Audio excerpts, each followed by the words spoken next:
इस सास नाम के जौन जीव होला ना, ओकरा के हमेशा अपना पाँव के नीचे दबा के रखे के चाहिए।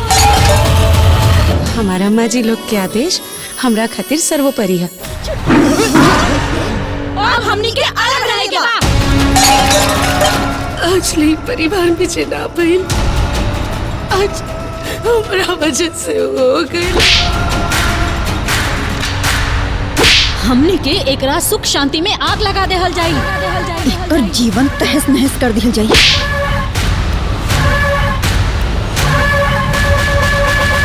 अरे कोने घर में झगड़ा झंझट नहीं किया होते कर मतलब तू उठकर जान लेला। हमने तोहरा पर इतना भरोसा कईनी और तू ऐसा भीतर घाती निकल लू।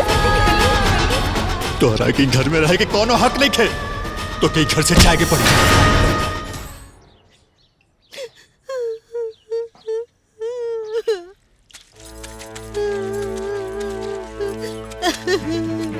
ये नु करम हुए के दोस्त बा, सब कर पतो अपना सास के देवतानियन पूजा करेली और एगो हमार पतो ठनिए के आए बा कि अपना सास के इज्जत उतारे के बा, हर जगह से बेइज्जत करे के बा। ए दादा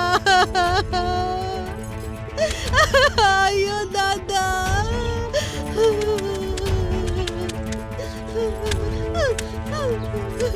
एगो हमनियों के पतो हु बिया। हाँ, सास अगर एगो घंटा साड़ी पहन के छोड़ दे तो आदमी अपन सारा काम काज छोड़ के पहले साड़ी धोए। ए मंझलो, राम कसम कहता नहीं, अगर हमरा के तनिको आभास होत कि ई ऐसन मुजोर बाड़ी तो हम अपन लड़का के कुमारा रख देती। ए अम्मा जी, बढ़िया रही जो कुआरा रख देती। कम से कम हमरा जैसन ग्रेजुएट के एगो 10वां पास से ब्याह न होत, न ब्याह होइत न राउल सास चलीसा सुन सुन के कान बहिर होइत। ग्रेजुएट हो तो कल लात तर रखबू तो कपारे नानू बैठा के रखम ना। एद रही जितना जी करे ना उतना हमार कपारे पे तांडव कैला लो। अरे ए अम्मा जी, तांडव कला लो? अरे केकरा के सुनाओ तनी लोग जी। हाँ, अरे किस्मत ता हमारा कपारे पर तांडव कैले बा कि हमार पापा अपना शौक की वजह से हमरा के मुंबई से उठा के हेजक रोरो लोगन के सामने लिया के पटक देहलन। हाय रे सास लोग की किस्मत। मन तक कहा था कि घर में आग लगा दे तब जाके तोरी छत जुड़ा जाए। हो गया जी के करके देता नहीं जी, हम प्रधान के बेटी हैं, क्या करोगे ताऊ ना साहब। अब ही तो हमार मुंह बोला था, ज्यादा आपताई तो गोली चली। गोली मार बे, मार गोली मारी। अरे चुप रहा लोग। अरे कितना हल्ला करत लोग, बाहर के लोग सुनिए तो कितना शिकायत हुई। ए दीदी जाए दी जरा, वो सब चुप हो जाए जा। ए छुटको, हमनियों के पता हो रहनी सन, सास के आगे मुंह ना खुलनी और ये लोग जबान लड़ावत आरी सन। अरे का हो हल्ला मचोले बड़ू जा, द्वार पर ले आवाज जाता। हाँ तो मुंह नानू सिन लेम सन। अरे बाप रे बाप, अरे ना लाज ना शर्म हंसू से क्यों ऐसे बतियावेला। हाँ ताई घर में दीवार उठवा दी ना, जब हमनी के एक के जगह रहे के बा ताई नाटक कहिया ले चली। नाटक ये सब के जायज बात तो रख, नाटक लगता ढेर उड़ा तर तू। अब ही रवा के बतावा ताई। अरे अरे बात तो सुना। अरे बहुते बढ़िया। अरे घरों में ले जाके ना गोली मार दे। क्या बोलता हो? क्या बोलता हो? का बोलतनी? का बोलतनी? अरे हम देहात के बहू ना हई जे रौरा लोगन के भाषण सुन के चुप हो जाए। अरे हम मुंबई से आइल बानी, मुंबई से। अबे बताओ तनी को, रुकी हम रौरा के अबे बताओ। चल अबे हम तोहरा के मुंबई के शेयर कराओ। ए माई, कथी होता? हमरा कुछ समझ में नहीं आवत। ई सब समझे खातिर पढ़ाई करे के पड़ी। 10वां पास मर्द के कितना समझ में आई ई हम समझावतानी। चल चल भीतर हमरा संग चल। सुनबो कि ना तू? हाय रे हमनी के फूटी किस्मत। हे भगवान, कहीं हमरो पतो यानी सब जैसा ना जाए तो का होई? ना ना का कहानिया आई माई, कि ई सब की जड़ हम बानी।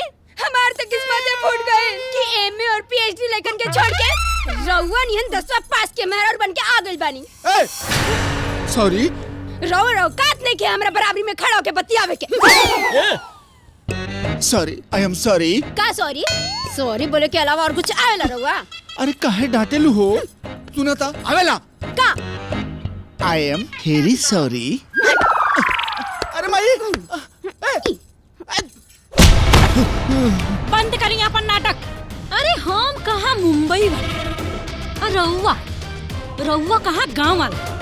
अरे हमरा स्टैंडर्ड के बराबरी भी नहीं की कर सकत लोग। तू हमार जीवन आधार हो, हमार इंसाफ कई दा। तोहरा से मांगा तनी हम माफी, तू हमके माफ कई दा। अगर माफी चाहिए ना तो जाके समझाई अपना माई के। अरे गाँव गाँव घूम के शिकायत कर रहल बाड़ी। हमू ना मुंबई वाली हई, सब केहू के ना गरबा के धुन पे नचा देम। हमन में प्यार बनल रही तो शासन जरूर हुई, और तोहरे आज्ञा के पालन जरूर हुई। यदि पालन ना होगी तो क्या करबू? हाँ, तुहार औकात का बा, हैसियत का बा तुहार? बढ़ाई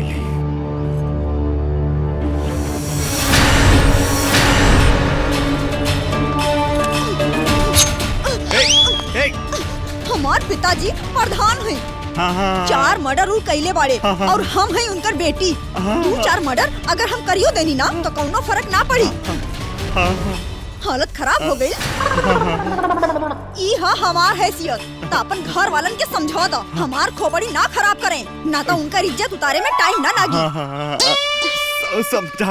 समझा दे। अब तो भगवाने मालिक हाँ। परिवार के गांव की चेतना ज्यादा नु बाढ़ गइल बा कि अब गांव के लोग के मुंह से भी सुने के मिलता कितना पुष्ट के मेहनत से तपस्या से कमाइल प्रतिष्ठा जा रहल बा। अरे बेटा लोग के तो समझा सकत रहनी है, पर पतोहुन के ना समझा सकिला। तो जौन उचित समझा वह करा। वो मैं करके का बा? अरे तीनों के माई बाप के हम बुलावता नहीं, बुला के भगा दिए लोग के। अरे हिसाब से रह, इसे का नाम होई हैं? पतोहिन सुधर जइहन हैं? एहिजा भी हमनिए के प्रतिष्ठा जाई, बुझले हैं? का हो तू कैसे कुछ नहीं खे बोलत? हमनियो एगो पतोहू रहनी सन। सास एक नजर से देख लेलस तब मुंह से आवाज ना निकले। एकरी के तब मिर्चानियन तीत लागत बाजे। हमनी के त अब बुझाते नहीं के कि हमनी के जीवन इ लोग के साथे कैसे पार लागी।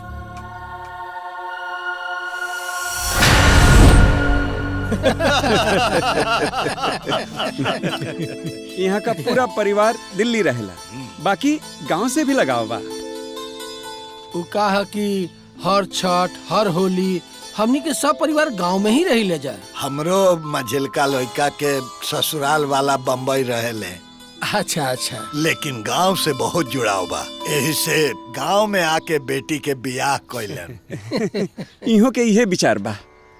देखी का बाकी 1 महीना रहे पड़े चाहे 4 महीना, अब की हमू सोचिए के आइल बनी कि अपन बेटी के बियाह करिए के जाए। ना सही सोचले बानी, काहे से कि एकाएक शादी ना तय होला, सोचे विचारे के टाइम नु देहल जाला। आप लड़का के देख समझ ली। राउर लड़का लोग तो दुकान ही रहेला, के ना देख ले बा। हमनी के तरफ से ई मामला डन बा। ए जी बबुनी के फोटो निकाली था।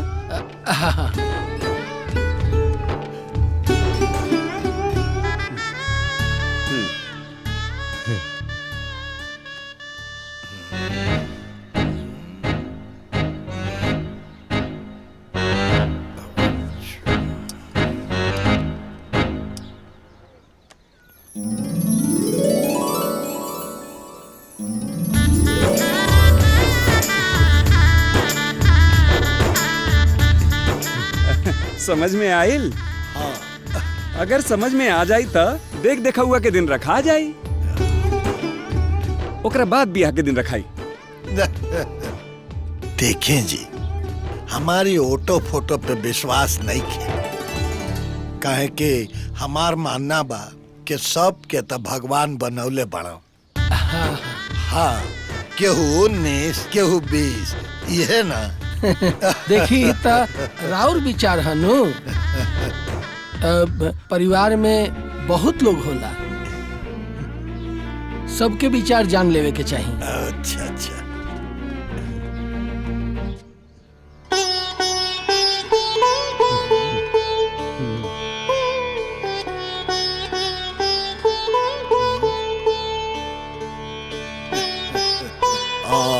देखी जी, हमनी के घरे बात विचार क के अरवा के फोन क दे। जी जी जी, हाँ तो आज्ञा दी। अच्छा अच्छा। अच्छा नमस्ते।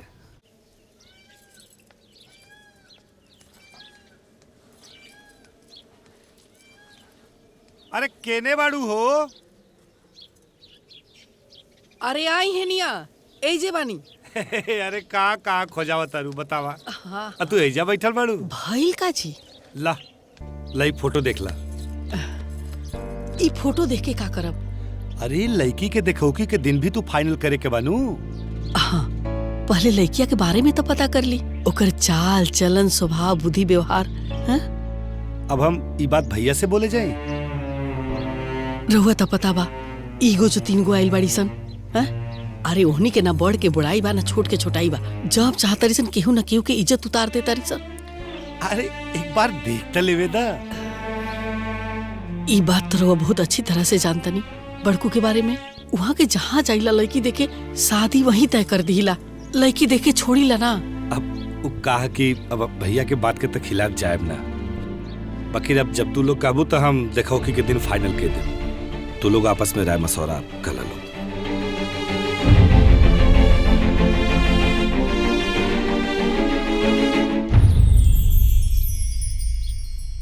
हे प्रभु,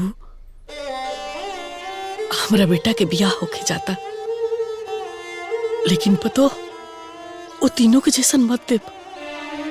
हमरा के पतो ऐसन दे जो घर में बड़ा जेठा के सम्मान कर सके, इज्जत करे, सबसे प्यार से रहे और ना घर के मिला के चले। ओकर पाव हमरा घर में ऐसे पड़े जैसे साक्षात लक्ष्मी। जय हो।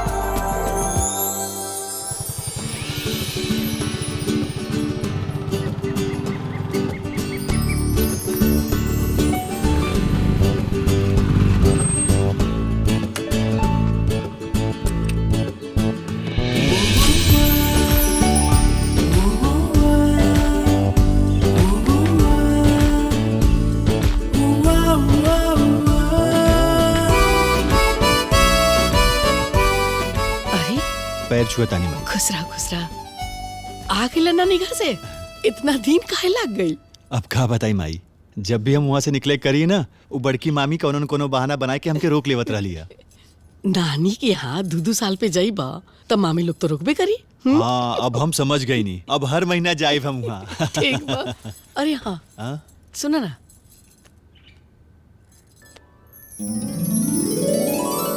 ई केकर फोटो है? तहरे खातिर रिश्ता आइल बा।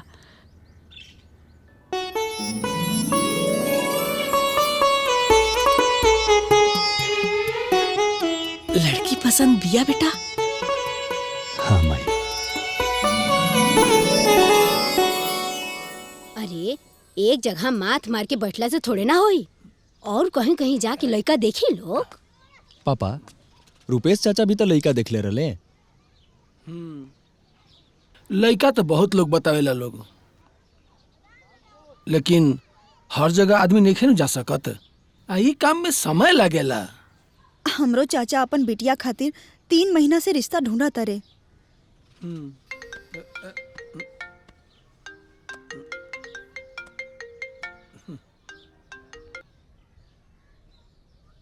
जी प्रणाम। प्रणाम प्रणाम। और का हाल चाल? सब बढ़िया। लागल बानी बेटी के शादी के चक्कर में। देखें और कहीं चक्कर लगावल छोड़ दी। अरे वाह, हमरा घरे हमरा बेटा के साथ ब्याह करे के तैयारी शुरू कर दी। अच्छा। और हाँ, एक बात और, 1 रुपया दान दहेज ना चाहिए। अनु, इस शादी बिना दान दहेज के होई। अरे ये तो बहुत बढ़िया बात बा। जैसन राव रिक्शा। प्रणाम। प्रणाम प्रणाम। भाई, बेटी की शादी तो फाइनल हो गई। कहाँ जी? चंद्रिकापुर।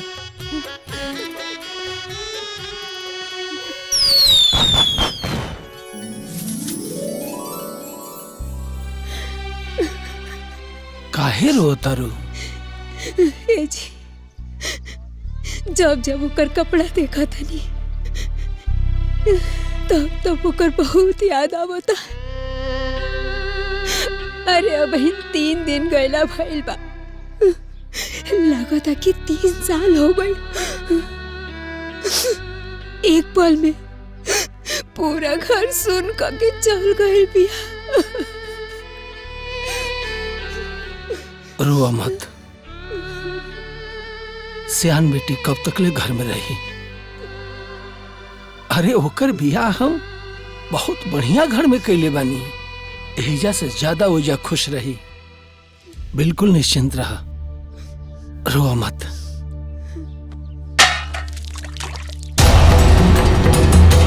जब हम खाना खाए के बैठे तानी तबे रहो के कुछ न कुछ घट जाला। ली फेंक देनी थाली, पड़ गइल करेजा में ठंडा। निकाल के दे तबे घोटा। खुद के हाथ से निकाल के नहीं खा सकत। हे भगवान, अरे नहीं की मोहरिया घरे आइल बिया। तोरा के तनिको बुद्धि नहीं के का? सुन ले तो का कही? हम अनपढ़ ना है, हम ग्रेजुएट हैं, ग्रेजुएट। हमरा इतना समझ बा कि केहू सुनी तक का कही। खाना भी बनावा, परोस के भी दो, तब जाके गर्दन से नीचे उतरी।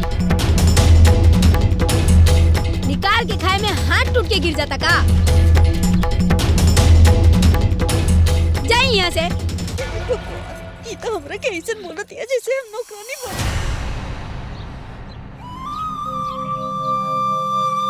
एगो हमनिया पतो रानी सन, सास के मुंह से आवाज निकले ओकरा से पहले सब कुछ हाजिर हो जाला। एगो एकनी के बाड़ी सन, कुछ बोला तो मुंह सिए के तैयार रहली सन। ए दीदी, अरे रउआ के ओकनी के मुंह लगे के का जरूरत रहे? अरे जब इज्जत उतारू पतो घर पे आ गए बाड़ी सन। हाँ, बड़ले बानी जा इज्जत उतारू। काहे से कि पतोह के मतलब गुलाम बन के आइल बानी जा कि मुंह से बात निकालते ही पूरा हो जाए के चाहिए। ए दुल्हन, जब भगवान ने हमने के दूर दिन दिखा देले तो तू काहे ना बोलबू? ए दुल्हन। हाँ, मतलब आपन खाना खुद से निकाल के खा लेला में सास के पावर डाउन हो जाता।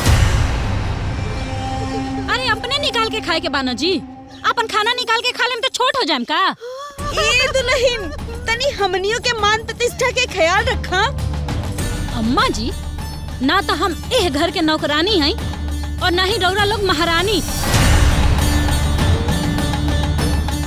अरे पतो है कि अपना बीन के धुन पे नागिन डांस करावे खाती ना सास के औकात भी चाहिए।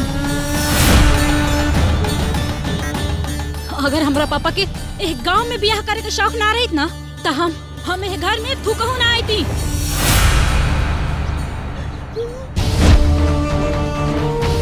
बड़ा इज्जत उतारू, इज्जत उतारू।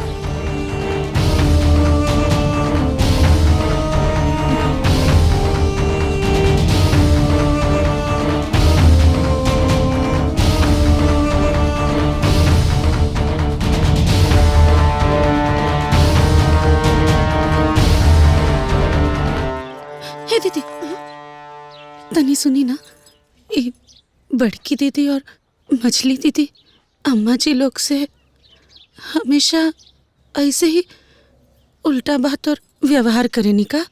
तो उ लोग आरती दिखावे लायक हैं का? उ लोग इंसान हैं तो हम लोग इंसान हैं। एमे इतना आ भगत दिखावे ला कौन बात बा? ना पर तब भी अपना सास के अरे सास है तक उनका के कपार पे चढ़ा ली। दीदी लोग तो उनका के खाली बात बोली बोलेली। हमार पिताजी हमें प्रधान सीधा बंदूक चलावे के ऑर्डर देले बाड़े। हमार बस चले तई सास नामक प्राणी के गोलियां मार दी।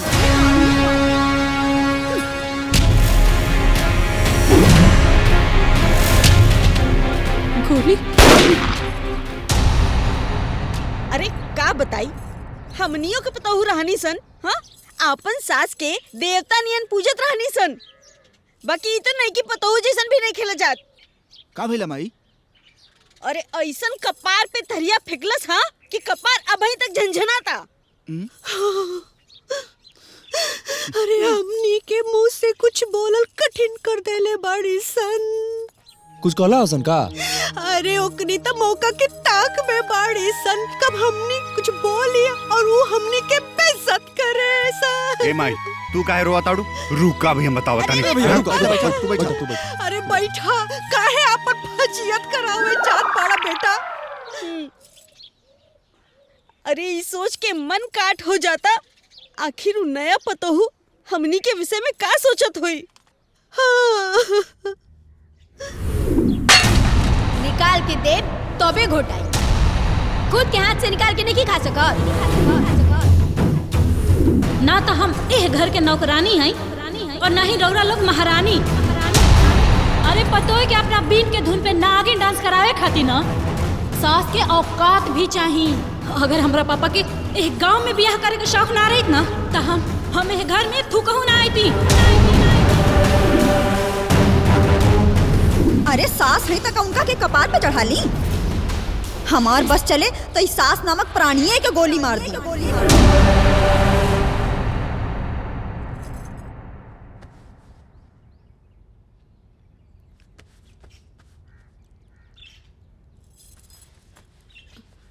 सुनी ना। हाँ, अगर बुरा ना माने तो हमें को बात पूछ सकता नहीं का? ऐसन काहे कहा तारू? पूछा ना का बात बा? दीदी लोग अम्मा जी लोग से हमेशा मतलब ऐसन बात व्यवहार काहे करेली? मतलब भैया जी लोग ओकनी के कुछ समझावे ना का? उ लोगन के बारे में हम हमरा के गर्मी ना दिखाई, रउआ समझा तानी ना? ना तो केहू के ठोके में हमरा के देर ना लागी, चाहे उ रउआ होखी और चाहे राउर माई। यही से कहा तानी कि रउआ हद में रही और अपन माई के भी बोल दी कि हद में रहे। चुप रही रवा। एगो 10वीं पास मरद के एगो ग्रेजुएट मेहरारू के समझावे के औकात नहीं खे, समझ ली ना? अपना माई के भाषण सुन के हमरा के समझावे मत आई। चुप रहा, बस बहुत हो गई। रवा चुप रही। खाली हमरा पापा के शौक की वजह से हमरा जैसन मुंबईया लड़की ऐसन सास लोगन के पतोही बनल और रौरा नियन मरद के मेहरारू बनल, वरना केहू के हिम्मत नहीं रहे हमरा जैसन मुंबईया लड़की के ऐसन घर में लियावे के।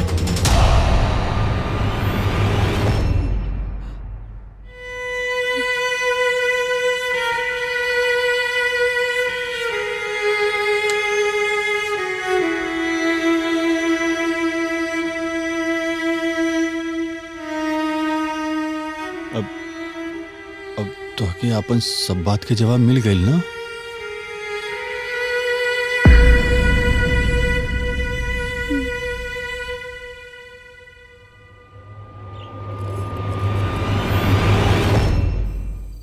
एगो हमनियों के पतोहू रहनी सन, अपन सास के हाथों हाथ ले ले रानी सन। एगो एकनी के बानी सन, हमनी के हालत गोबर नियन बना देले बाड़ी सन। कुछ समझ में नहीं खे आवत बा कि एकनी के साथ जियल जाओ कि मुअल जाओ। अरे जाए दीदी, चुप रही ना, रोला में कुछ फायदा बा? बताई दीदी। रोला से कोनो फायदा ना बा, अपना दूसर बेटा के बिया होई, अपना दूसर पतो आई, जैसे राखे वैसे रहल जाओ। अब भाग में जौन लिखल हा तौन तो भोगे के ही पड़ी ना।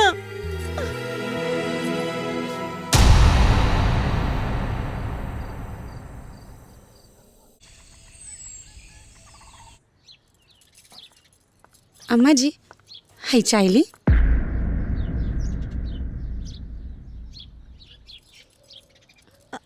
हमरा खातिर? हाँ हाँ दा। अजी अजी सुना तानी? हाँ देखी छुटकी बहुरिया हमरा के चाय देला सा। अरे तोरा से पहले हमके मिल गइल बा, उहो भर कप चाय। खाली तो हनिए के ना, हमनियों के मिलल बा भर कप चाय।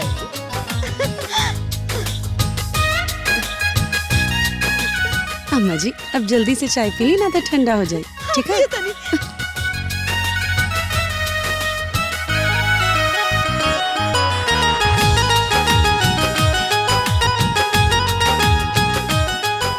बढ़िया चाय बनल बना।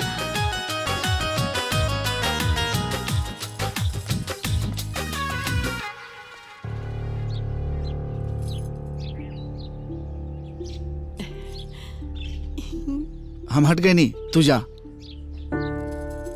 अच्छा भैया जी आपके खातिर चाय बड़की दीदी के दे दे ले रहनी, आप पी लेनी।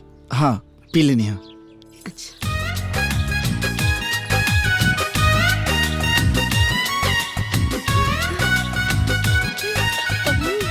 देखनी दीदी, ई करे की कहल जाला संस्कार। हाँ छोटकी, ई देख के हमार मन गदगद हो गईल। आज ले ऊ बेला जाके न ससुर के लाज रहे न भसुर के। अरे भसुर भले लजाजस, लेकिन ई सब ना लजइहस। हाँ, अब हमनी के घर सुधर जाए छोटकी। हाँ दीदी। हाँ।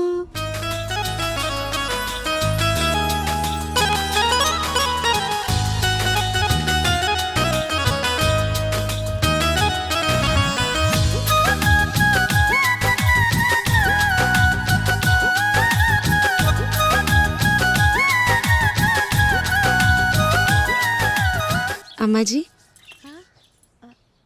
आप लोग के का खाए के मन है, जैसे बताइब ओ हिसाब से हम खाना बना देब। ए दीदी, रउआ सबके जौन खाए के मन बा बता दी ना दुल्हन के। हम का बताई, बड़की दीदी बताई है। हम बताई? अब जौन मन करे तौन बना ला। अरे ऐसे कैसे, हम अपना मन से खाना कैसे बनाई? हमारा अम्मा जी लोग के आदेश हमरा खातिर सर्वोपरि है। आप लोग बताई ना का खाए के बा, आज वही हिसाब से खाना बनी। ए दीदी, रउआ कहत रही ना कि रउआ कढ़ी और बड़ी खाए के बड़ी मन करता। हाँ बता दी ना। कहा तो रानी, लेकिन ज्यादा छोड़ा। अरे ऐसे कैसे छोड़ दी? अगर हमारा अम्मा जी के मन कढ़ी खाए के है तो आज तक कढ़ी है बनी। आज तक कढ़ी बनी। कढ़ी बनी दीदी। इतना दिन के बाद घर में कढ़ी बनी दीदी।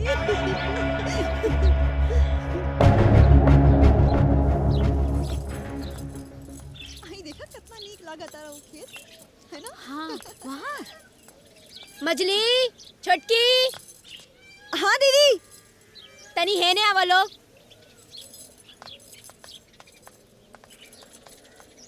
हाँ दीदी। ऐसा नहीं लागत कि नौकी जरूरत से ज्यादा 7 लोग के भक्ति में लागल बाड़ी। देखत तो हमनियों के बानी जा। दीदी इनकरा के ता समझावल जरूरी बा, ता समझा देवे के। चलो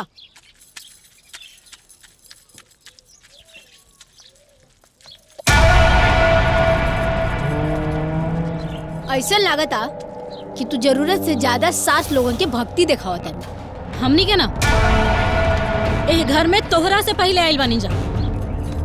तो शादीशुदा लाइफ के अनुभव भी तोहरा से ज्यादा बा, तो हमनियों से तनी अनुभव सीख ला। हाँ दीदी बताई ना का सीखे के बा? इस सास नाम के जौन जीव होला ना, ओकरा के हमेशा अपना पाँव के नीचे दबा के रखे के चाहिए, ना तो जहाँ ही कीड़ा फड़फड़ाई पतो ही लोगन के जीवन में ना उथल पुथल शुरू हो जाला। ओकरा बाद ससुराल में रहल मुश्किल हो जाला।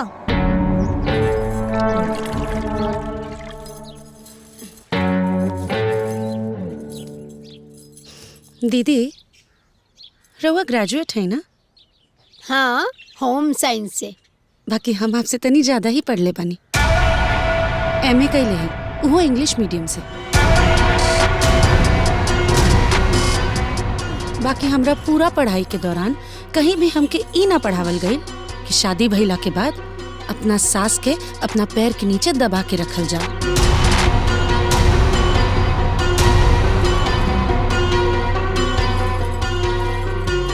और हाँ दीदी, आप शहरी हैं ना, मुंबई से?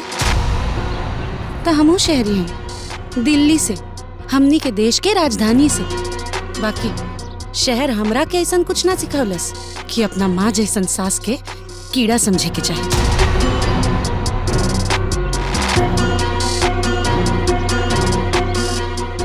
और दीदी, आपके पिताजी प्रधान हवन ना? तब का 56 वोट से प्रधानी जितले बड़े। बाकी हमार पापा IAS ऑफिसर बड़े।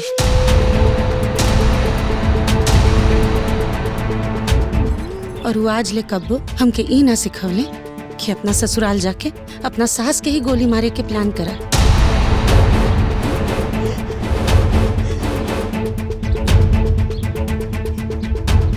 एकर दोष आप लोग के ना, आप लोग के परवरिश के है। आप लोग के नैहर के संस्कार के है। बाकी हमरा माँ पापा के संस्कार हमरा साथे बा। और हम जौन भी करतानी उनके संस्कार के हिसाब से ही करतानी। यही से आप तीनों जनी से हमार हाथ जोड़ के निवेदन बा, हमके का करे के चाहिए और का ना, ए पर आप लोग हमके ज्ञान मत दी।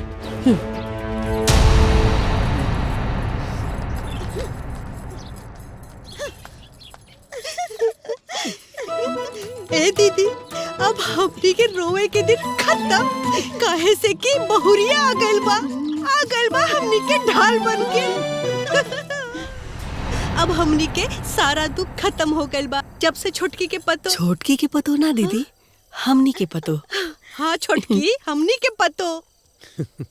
हमनी के पतो दुखहरी घर में आ गइल बिया हमनी के दुख दूर करे खातिर। अरे इतनी सेवा करतिया, इतनी सेवा करतिया, इतनी इज्जत देतिया कि मन ना अघा गइल। हाँ, एक एक कहल जाला संस्कारी पतो।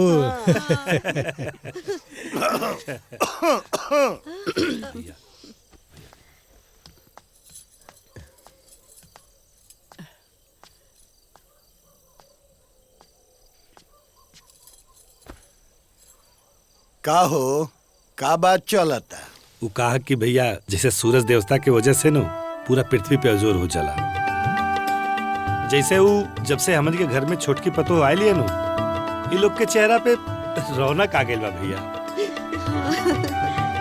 बस तीनों पतो सुधर जाती तो पूरा परिवार में रौनक आ जाती। आए परिवार में ऐसा ही पतो के जरूरत भी रहला। अम्मा जी, हाँ आवा हमार सोना पतोहू। आप लोग खातिर हम गर्मा गरम सत्तू भरल लिट्टी बनौले बानी। हई देखा, हम तोरा खातिर गरम गरम मूंगफली लिए ले बानी। अरे हमार दुलारी पतो, ई देखा हम तोरा खातिर समोसा लेके आइल बानी।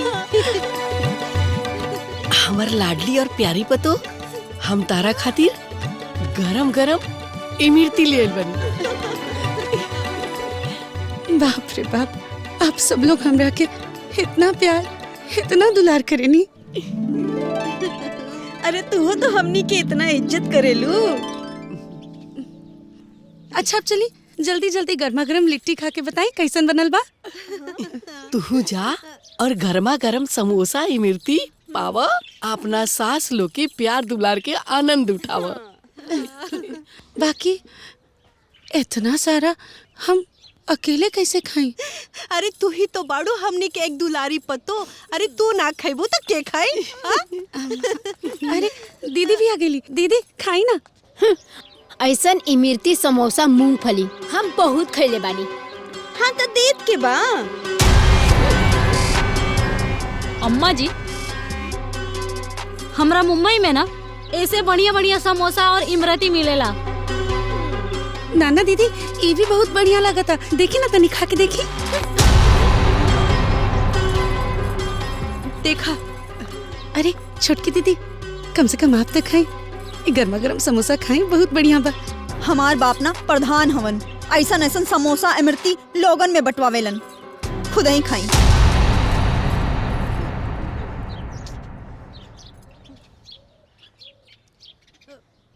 ई तनी ढेर बा, खाए में तनी टाइम लगी, बाकी हम अकेले ही कुल खत्म कर दे।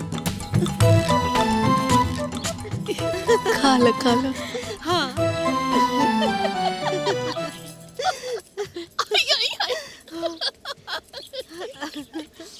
बैठी बैठी आराम से।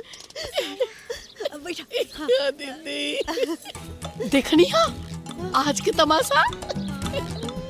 हाँ बड़की की ऐसा छनछनाई लिया जैसे लागल हो करंट के ना जोर के झटका लागल बा ओकरा। बड़की की छोड़ी मछलकी के देखनी हा, ऐसे भागत रहे जैसे सनका कुकुर काट ले बिया। तोहार पतोहिया तो एकदम गनगना गई रहलसिया। हाँ, अब जाके जोड़ के तोड़ मिलल बिया।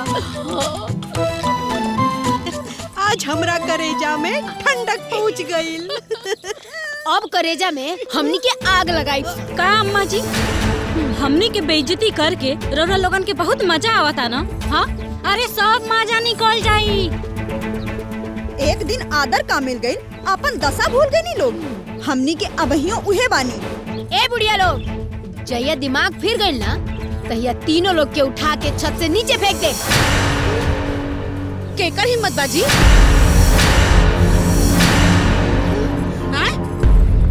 केकर हिम्मत बाजी हमरा सास लोग के छत से नीचे फेंके? अरे आ गई हमार सोना पता हो। मुंह बंद हो गई, चला बजबन। और तू तीनों सास लोगन के कपार पे बैठल बाड़ू ना, उठा के छत से सीधा नीचे फेंकम पतो ना चली। अच्छा ताई ना छू के दिखाई एक दाई छू के, तब बढ़िया से पता चल जाई के फेंकी और के फेंकाई। ये तो समय बताई, बुझा गई ना?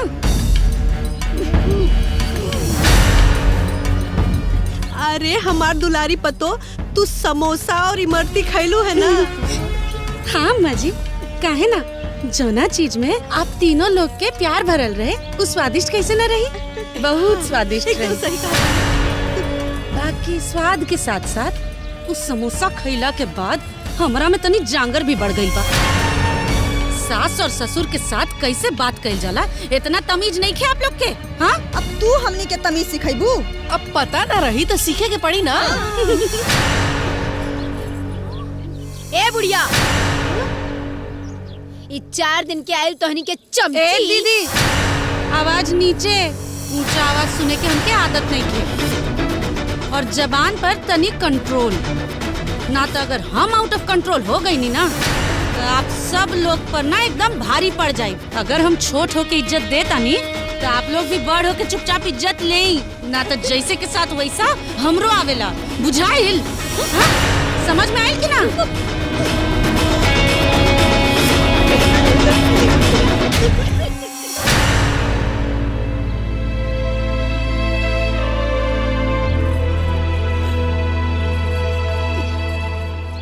अम्मा जी, हमरा के माफ कर दी। हम अमूमन ऐसे बात ना करेनी, बाकी आज पता ना कहीं इतना गुस्सा। दुल्हन तू कर, ऐसा ही करा, रोज करा। अब हमनी के करेजा में ठंडक पहुंच जाए।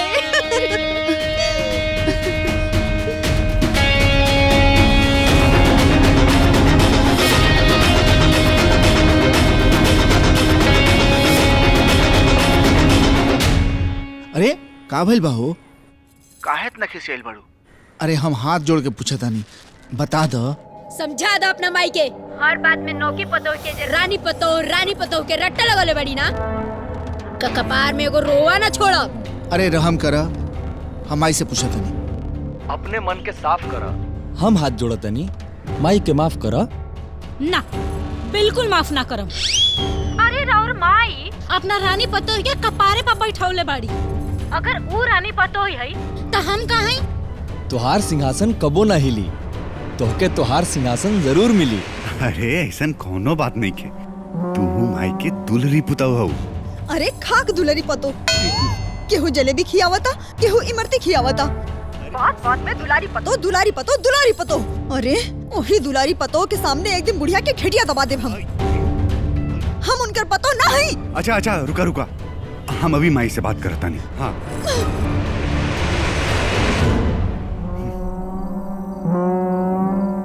माई शांति से रह सना, का जरूरत बा घर में उथल पुथल मचावला के। अरे माई का जरूरत रहे ओकनी के देखा देखा के समोसा और इमरती देवे के। अरे बेटा वो तो हमनी के पतो हियस ना, और वो हमनी के आदर स्वागत करत या। अगर हमनियो ओकरा के थोड़ा सा प्यार दुलार दे देनी तो एमे जरावे वाला कौन सा बात हो गई? जरावे के बाद ई बा कि उ सबके देखा देखा के छोटकी के देला के का जरूरत रहे? वाह बेटा वाह, हम तो खाली सोचने की मिर्ची खाली उकनी के लागल बा, बाकी तीत तोहनियों के भी लागल बा। ए दीदी रउआ लोग चुप रही, हमरा के बात कर दी हनी से। का बेटा? अरे जब से तोनी के ब्याह भइल बा तब से लेके आज तक कबो ये लोग कौन तकलीफ में जिया था पूछले बड़ा सन? इन लोग के तकलीफ तो तोनी के ना दिखाई देलस। आज मेहरारू के तनी तकलीफ का भइल तोनी के बड़ा समझ में आवता कि तीत का होला मीठ का होला। अरे कैसन बेटा बड़ा सन तू लोग। हाँ तोहनी के अपन मेहरारू के कहला पर विश्वास बा, बाकी अपन माई पे विश्वास नहीं खे। अरे माई हमार बा। ए चुप, माई कहा तारे सुन, कुकुरो ना ओइजे जाला जहाँ ओकरा दुलार और प्यार पुचकार मिलेला। हमनी के तो इंसान है जा, और हाँ तो हमनी के इज्जत देवे वाली सेवा करे वाली आ गइल बिया, तो हमनी को तीनों के कोनो जरूरत नहीं के।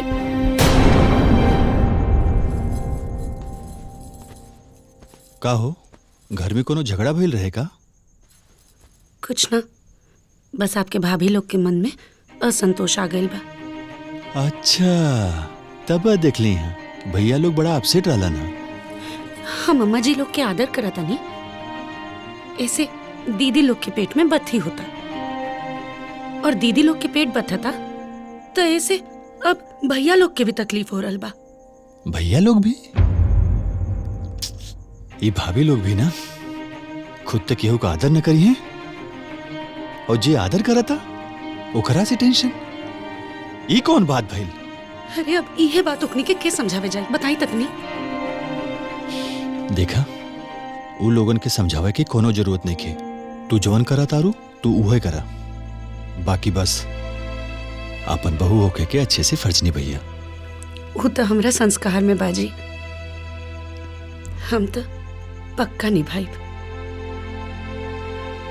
बाकी जे ना निभावता उकनियों से भी निभाई।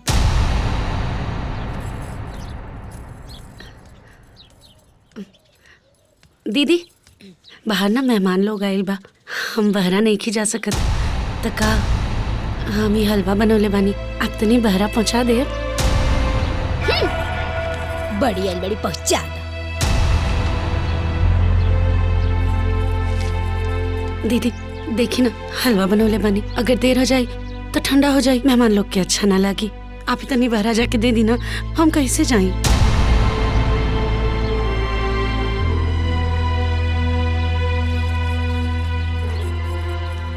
मछली दीदी देखी ना, ये दोनों जना हमार बात नहीं की सुनत, कम से कम ही नाश्ता आप ही बहरा पहुंचा देना, मेहमान लोग आइल बा, देरी हो जाए।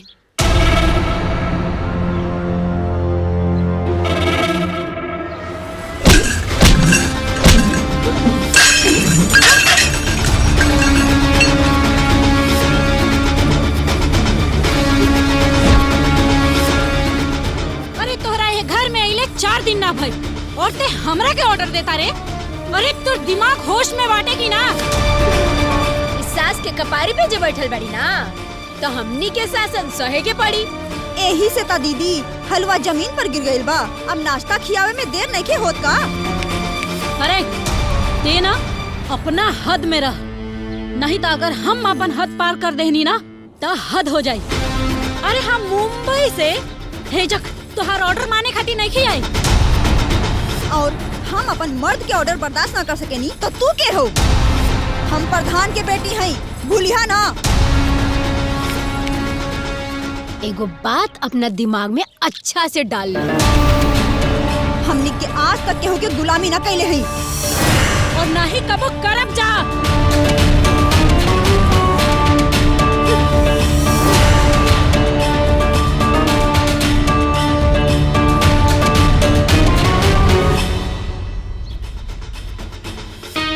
ले तू लोग कबो केहू की गुलामी ना कैले बाड़ू ना, बाकी आज से हर रोज अगर हम तू लोग की गुलामी ना करवाऊंगी तो हमरो नाम शीतल ना। बहुरिया, ए बहुरिया, ए बहुरिया, ए हमार सोना बहुरिया। जी अम्मा जी। तनी हेने आवा। आवा तनी। बाप रे बाप, अरे बहू जब तू अम्मा जी कहेलू ना तो ऐसा लागता जैसे कान में बांसुरी बजाता। ऐसे ही बजाता। कहीं ना अम्मा जी, का कहे के रहे आपके? अरे बहुरिया, तोहरा के पता बा हमरा लगे ना 10 तोला सोना के हार और 3 तोला के कमर बंध। अरे बाप रे बाप, 10 तोला सोना के हार, मतलब वो तो बहुत भारी हुई। और ना तका। अरे इतने ना, हमरा लगे तो छोट बड़ मिला के 21 तोला गहना बा। 21 तोला? हे राम, 21 तोला? आज तक हमारा कितना दिखवली है। बुढ़िया ते बीसी उड़ता रे। दादा हो दादा, बुढ़िया के लगे इतना गहना बा। अब बाकी जाए दी अम्मा जी लोग, ये सब बात ऐसा खुलेआम मत करी। काहे? हमनी के कौना के डर बा? अरे डर के बात ना, बाकी अगर केहू लूटपाट कर ली तो? अरे दुल्ही, केकरा हिम्मत बाकी लूटी आ लूटी तो हमनी के तीनों गोतनी मिल के ओकर खूर ना तोड़ दे जा।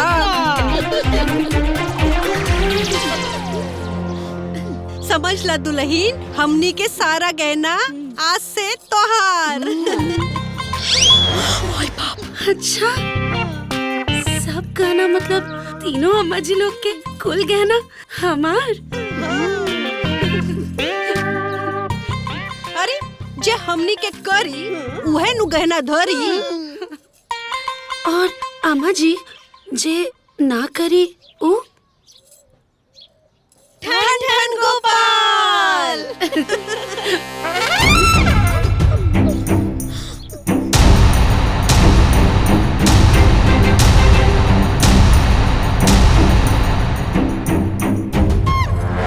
दीदी, रोरा लोग देखनी हलो ना?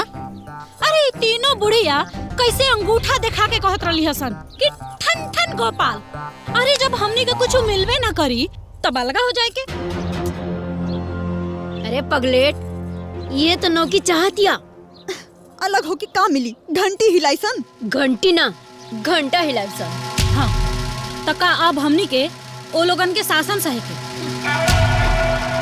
शासन तो आज तक हमनी के मरद के ना सहनी जाए, तो ये छोटकी के शासन काहे सही जाए? तो का करल जाओ दीदी? बुढ़िया के ओकरा चंगुल से निकाल के रहो।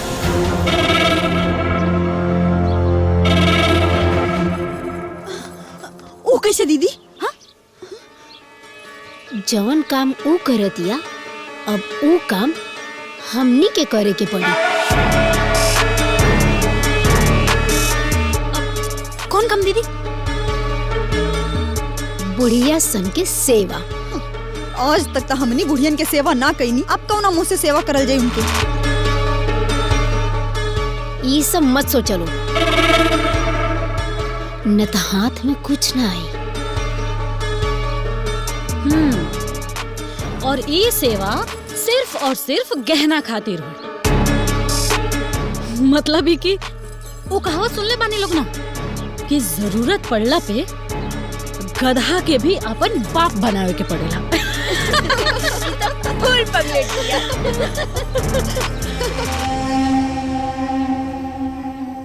अम्मा जी आई हम आपके गोड़ के मालिश कर देता नहीं। हाँ कर दा। तू तेल मालिश करेलू ना तो बड़ा बढ़िया नींद आवेला।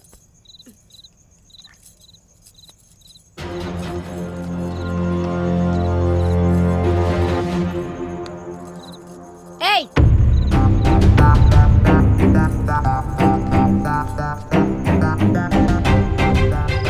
तू हमारे सास के मालिश काहे करबू?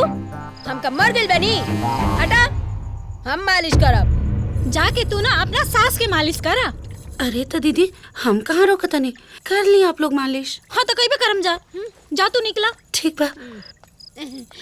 अम्मा जी ले लो तेल लगावा।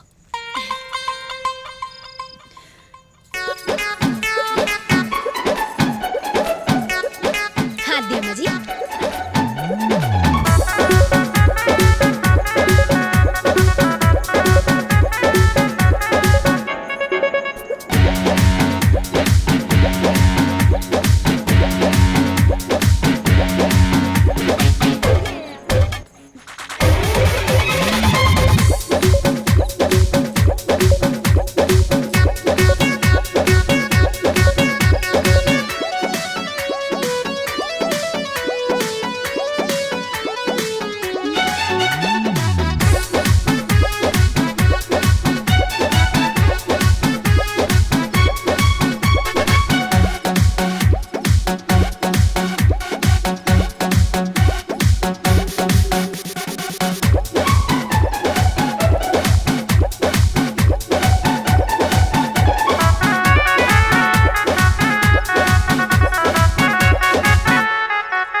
अरे दीदी आप कहाँ हैं? अम्मा जी के गोड़ दबावता नहीं। हटे हटे हम दबा दे। हटे चल जा जा एजा से। हमार सास ही हम सेवा करब। ऐसे बात तो आप ठीक है कहा था नहीं। आपके अम्मा जी बाड़ी तो आप ही ना मालिश करब। बाकी आपके पता बा ना कि अम्मा जी के गोड़ के मालिश कम से कम 1 घंटा खातिर होला, है ना अम्मा जी? हाँ सही कहा ताड़ो। हम 2 घंटा करब। तोरा उससे का? तू जा यहाँ से। ठीक बा फिर हम जाता नहीं।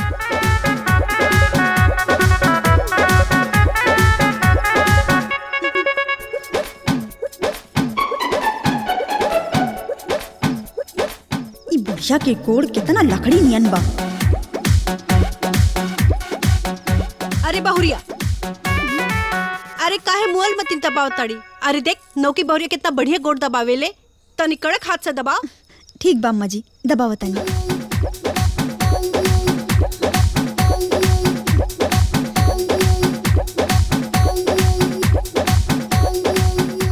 बुढ़िया एक बार तहर गहना मिल जाए ओकरे बाद तहर गोड़वे तोड़ दे।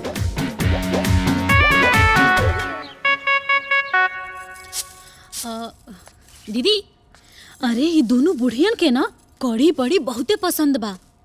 हम एक दिन देखनी छोटकी बनौले रहे तो ई बुढ़िया ना बड़ा प्यार से खात रहली सन। ए दीदी कढ़ी बड़ी के साथे भतो बना लेता नहीं है। उहो बनी। अभी नौकी के ना कोनो मौका ना देव हमनी के। इक्को ना। हाँ हम से कढ़ाई दे जल्दी। अरे हाँ। हमरा रहते आप लोग किचन में, हम खाना बना दे रहे दी आप लोग। काहे हमनी के खाना बनावे ना आवेला का? अरे नाना दीदी हमरा कहे के ऊ मतलब ना रहे।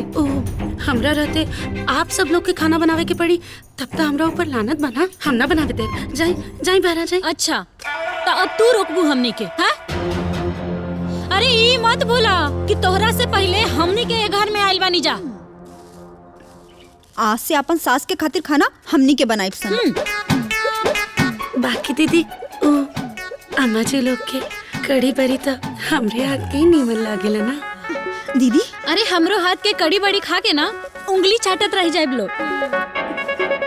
ना ना दीदी हम आप लोग के खाना बनावे के नहीं दे सकत। हम ही बनाई। हम जाई ना बाहर। छुट जा जा जैसे हमनी के सब मालूम बा तू काहे ई सब करत आरू। हमनी के सुननी है जा कि तू हमनी के सास के गहना लेहल चाहत तारू ना। काहे से कि तू एक नंबर के चालाक हो, धूर्त हो, चालबाज हो। अब ना हमनी के तीनों जना तोरा से सतर्क हो गइल बानी जा। अब अपन सास पे तोहर जादू ना चले देब। तब ठीक बा फिर।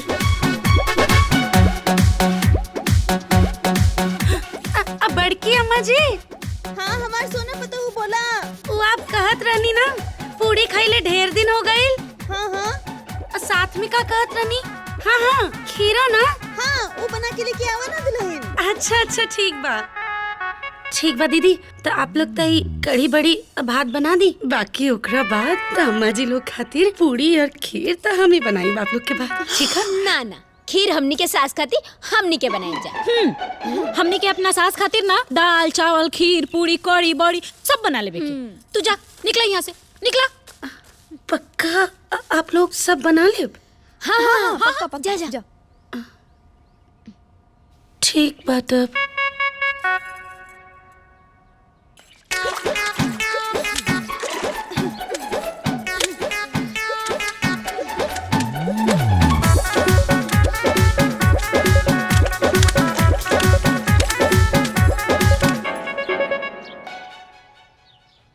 ए बाबूजी, हमारा तब विश्वासे ना रहे कि ये तीनों इतना जल्दी सुधरिया सन। बाकी छोटकी के उपाय कामयाब हो गई।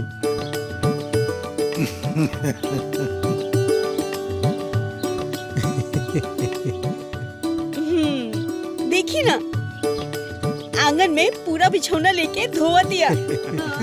इंसान बुरा थोड़ी ना होला अम्मा जी, खराबी तो ओकर स्वभाव में होला। तनी सा सुधार अगर हो जाओ तो इंसान अपना आप बदल जाला।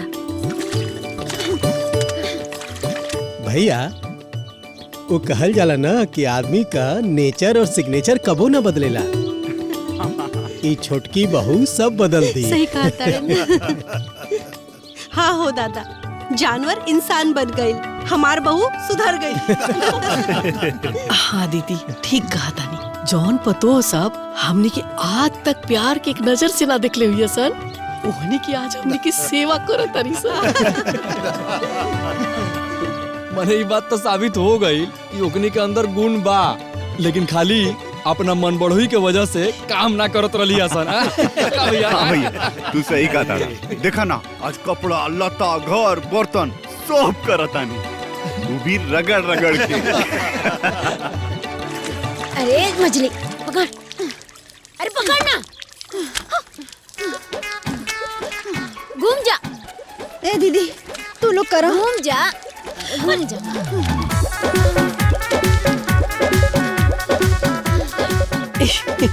ए दीदी जान तनी, रुआ जब कहानी ना सब सही बा। कौना देवता के कौन पूजा होला हमरा दुल्हन के बहुत अच्छे से पता बा। हाँ बात तो सही बा। अम्मा जी जैसन हर बीमारी के दवाई अलग अलग होखेला, वैसे ही हर बिगड़ल आदमी के सुधारे के तरीका भी अलग अलग होखेला। एकदम सही। चाहे जैसे भइल, लेकिन ए छोटको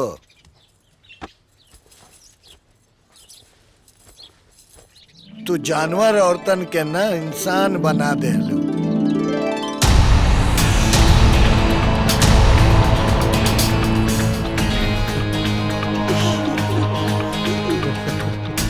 हम तो सोचत रहनी है कि हमरा घर के प्रतिष्ठा गई, लेकिन छोटकी के दिमाग से ये तीनों के दिमाग हार गई।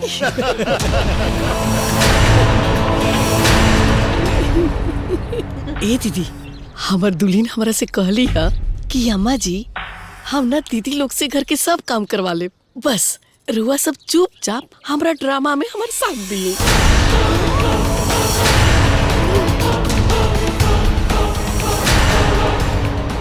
और पता बा हमनी सातों देने हो, वो तीनों छुटकी के जाल में फंस गई नी। कहा ना अम्मा जी, अगर मदारी सही होखे ना तो बदमाश से बदमाश बनरी भी नाचे लगेली।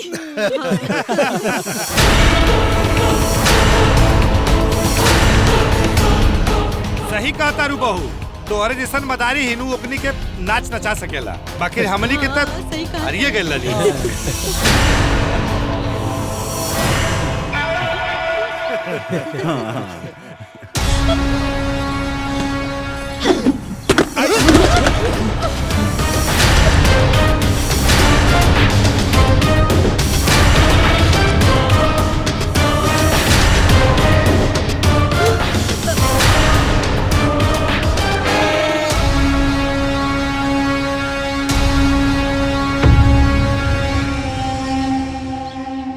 दीदी, हमार मंशा आप लोग के नीचा दिखावे के ना रहे। हम तो बस इतने चाहत रहने कि हमने के परिवार एक साथ खुशी खुशी रहो, बस। भागा भागा यहाँ से ड्रामेबाज औरत। तोहर दिमाग खराब हो गइल बका? कैसन बात करत छुटकी से? रावा चुप रही। ज्यादा हमदर्दी दिखावे के कोशिश ना करी। आज तक एक घर में जो ना भइल रहे ना तवन होई। अरे रो रो कैसन मरद बानी जी? हाँ?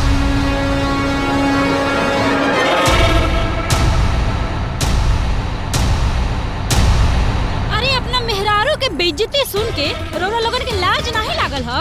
अरे चुप रहा लोग ना। का हाला मचले बड़ू लोग? अरे जौन भइल ना। ए बुढ़िया, जा जा अपन पतोह के साथे पार्टी बना के हमने के इज्जत उतरवावा जा। दीदी, ऐसे काहे बोला तनी? अम्मा जी के छोट से बात के बतंगड़ मत बनाए प्लीज। ए नौकी रे, हमरा के नचावे वाला रहिस ना? आव नचावा हमनी के।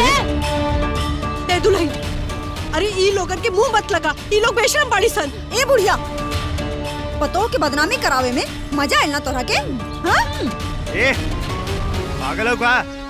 चुप ना रह सकेलू? ए बेटा, थूके किन्नी की मुँह पे।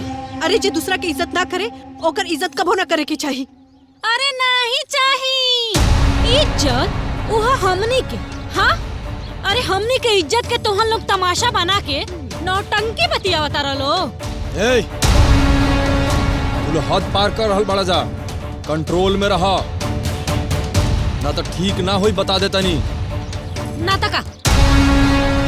अरे रउर औकात भी बाटे हमरा के छुए के। छू के दिखाई, आई छू के दिखाई। अरे वो तो हमरो पापा के मती मारल रहे कि वो हमरा के बम्बई से उठा के ही वहाँ घर में लिया के पटक देहलन। हाँ, ना तो जाके लंदन पे रहतू ना।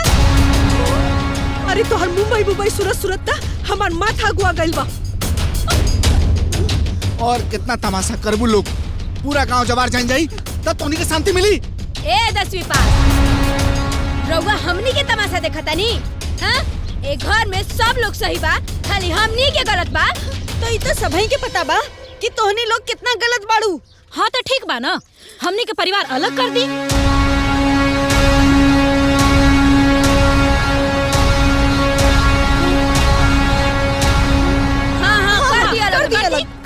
करी अभी करी। ना अभी करी। आज में कर दी। ऐसा मत कही दीदी, हम आप लोग से माफी मांगता नहीं। हमरा के माफ कर दी, बाकी ये कुल मत कही। चल दूर हट।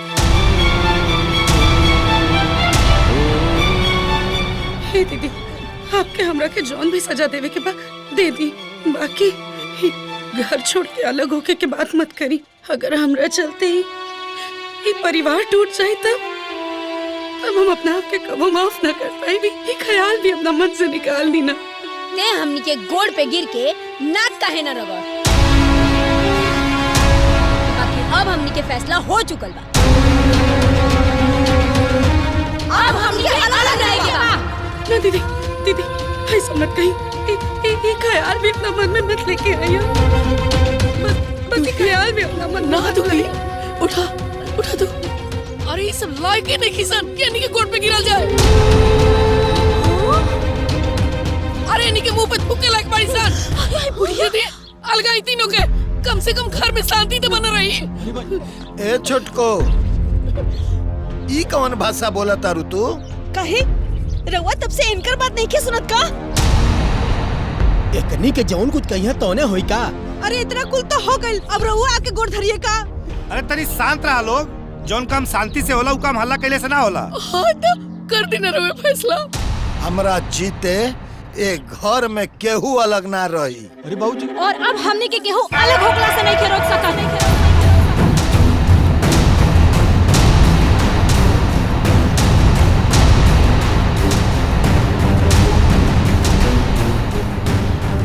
और केहू भी रोके की कोशिश करी ना तो अब हमनी के पूरा गांव के पंचायत बुलाई। यदि फिर भी न मानम लोग तो हमनी के आग लगा के मर जाए सन।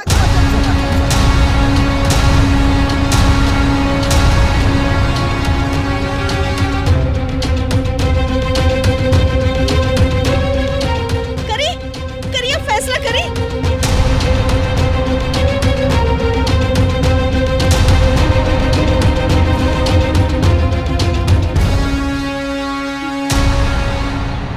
ठीक बा। ए प्रमोद। जी बाबूजी। क्या अलग हो जा। अरे बाबूजी अपना अपना परिवार के लेके अलग हो जा। हे भैया हे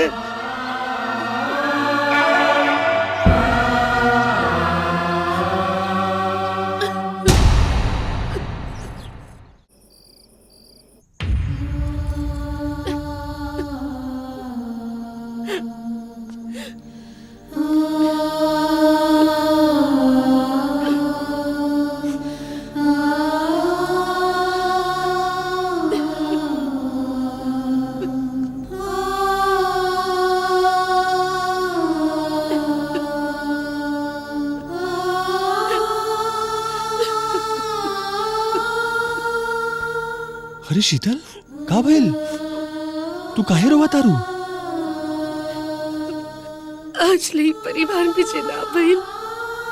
आज हमरा वजह से हो गए। अरे ना हमरा चलते भाई और दीदी लोग घर से अलग हो जाई। हमसे बहुत बड़ गलती हो गई जी। अरे तू ऐसन काहे कहा तारू? तोहसे कोनो गलती ना भइल बा। तोहके पता बा ई दुनिया में बहुत कम लोग होखलन जे परिवार के जोड़ के चले के बारे में सोचलन, और तू उनमें से एक बाड़ू।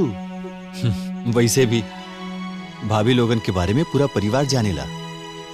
तू बेवजह उ लोगन के बारे में सोच के दुखी होत बाड़ू। और वैसे भी ई फैसला बड़का बाबूजी की रहे। तू एकर बिल्कुल चिंता मत करा। अब चला हंसदा। देखा तोरे आंख में आंसू बिल्कुल अच्छा ना लगा था। अब हंसदा। हाँ अब हंसदा। हाँ एगो बात सुन लो। बाबूजी के वहाँ फैसला पर हम कुछ बोल ना पाऊनी, लेकिन ये मत सोचियो तो निकल का वाला फैसला से हम सहमत पानी। शांति रहे खाती वैसन सोच भी तो चाहिए। 10वां पास हुई दिमागो कतना होई सोचे के। हाँ सही बात बा। ई तोहरा ग्रेजुएशन वाला ज्ञान के हमने देख भी लेनी। जब से शादी हो गइल बा तू हमेशा अनपढ़ होके ताना मारेलू। अरे नजर उठा के देख ले, दुनिया में बहुत सारा मर्द ऐसा बा जो अनपढ़ल लिखल होकर भी अपना अनपढ़ औरत के खुश रखेला, लेकिन ये क्षमता औरत में ना होखेला। तू लोग भले अलग हो गइलू, लेकिन मेहरानों के चलते एक भाई दूसरा भाई से कबो अलग ना होई। ये बात के तू गांठ बांध लिया।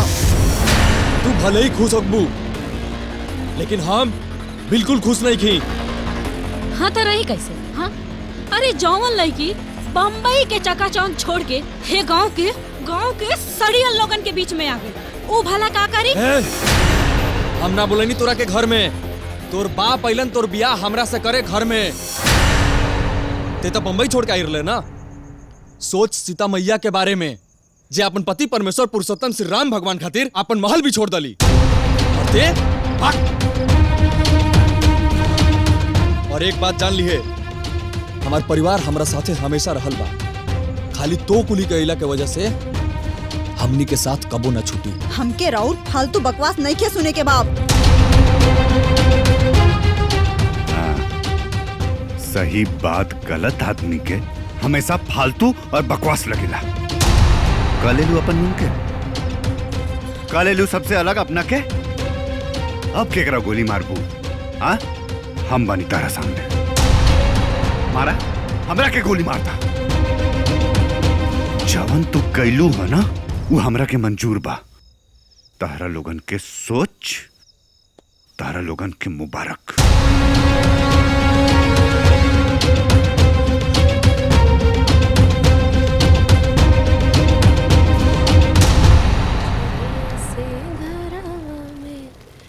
डेग तो हर पर गए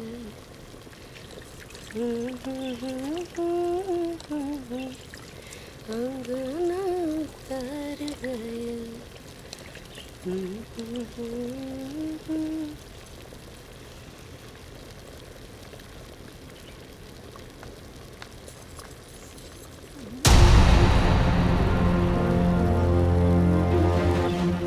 ए उतारा अपन कुकर कराही। हमनी के अपन मरद खातिर खाना बनावे के बा, उनका खाना खा के दुकान जाए के बा। अरे दीदी ऐसे कैसे उतार दी? वैसे भी हम पहले आइल बनी तो पहले खाना हम ही ना बनाई। अब देखी दोनों दीदी लाइन में खड़ा बाड़ी। एक काम करी आप जाके लाइन में खड़ा हो जाए, काहे से कि वो कहा ना चूल्हा के सामने जे खड़ा रहेला ओकरा कपारे पे खड़ा ना रहल जाला। वो आग के ताप से ना दिमाग गरम हो जाला। जाई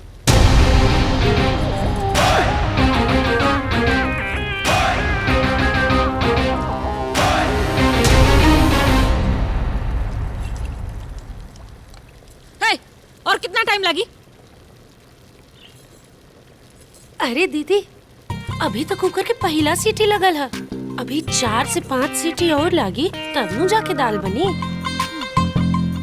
वो कहा ना हमार परिवार तनी बड़ है ना, 3-3 गो सास 3-3 गो ससुर 2 गो हमनी जने। अब 8 जन के खाना बनावे में तनी टाइम तो बेसी लगबे करेला। और वैसे भी आप लोग के कहा छोट छोट तो परिवार है, झटपट बन जाई। और होखा लोग अलग। हमरा वहाँ के दुकान जाए के बा। अरे दीदी तो हमरो वहाँ के दुकाने पर न जाए के बा। एक तो अलग भूखला से पहले सोचे के चाहत रहे। खाना बनल हो? अभी लाइन में खड़ा बानी, चिल्लात काहे बानी? ए दुल्हन तनी पापड़ छान दिया। हाँ माँ जी छना जाई। ए दुल्हन तनी तिलौरिया छान दिया। हाँ माँ जी वो छना जाई। अरे उनका के काहे छना जाई? कब से देख रहल बानी तू लोगन के तमाशा, हम समझता नहीं सब। अरे दीदी किचन में इतना रिसियाइल न जाला, एक राम रसोई कहल जाला। राम रसोई खाना यहाँ रसे रसे बनेला। अच्छा तो अगर उठा के पटक देनी ना तो तोहर रसे रसे बनावल छूट जाई।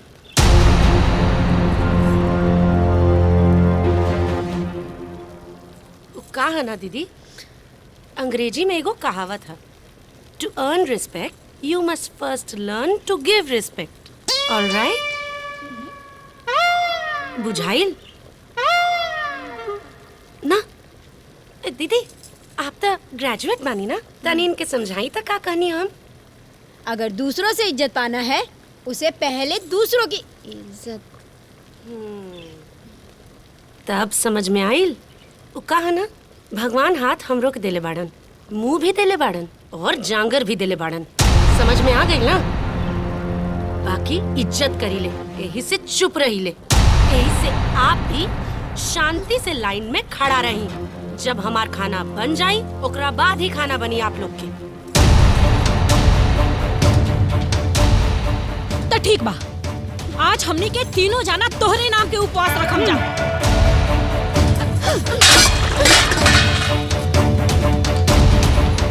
जा खुला अनाज फेंक देनी लोग, कौनो बात ना, अलग होके के रहे ना। रहा तू लोग उपवास से, भैया लोग के तो टिफिन हम दे दे। अब हम 1 मिनट खातिर भी ये घर में नहीं रह सकत। हमरा खातिर अलग घर बनाई। अब का हो गई? अरे है 2 दिन के आइल कनिया नाच नाच के गीत गावतिया कि गोतिनिया के देख देख के खून घटा था। मन तक करता कि ओकरा के गोली मार दी, ओकरा से नफरत हो गइल बा हमनी के। जब उनकरा के गोली मारे से समाधान हो जाए तो जा मार दो गोली। रवा छोड़ी घर, चली चली हमरा पापा के साथ ठेकेदारी करी। ये संभव नहीं खे। काहे संभव नहीं खे?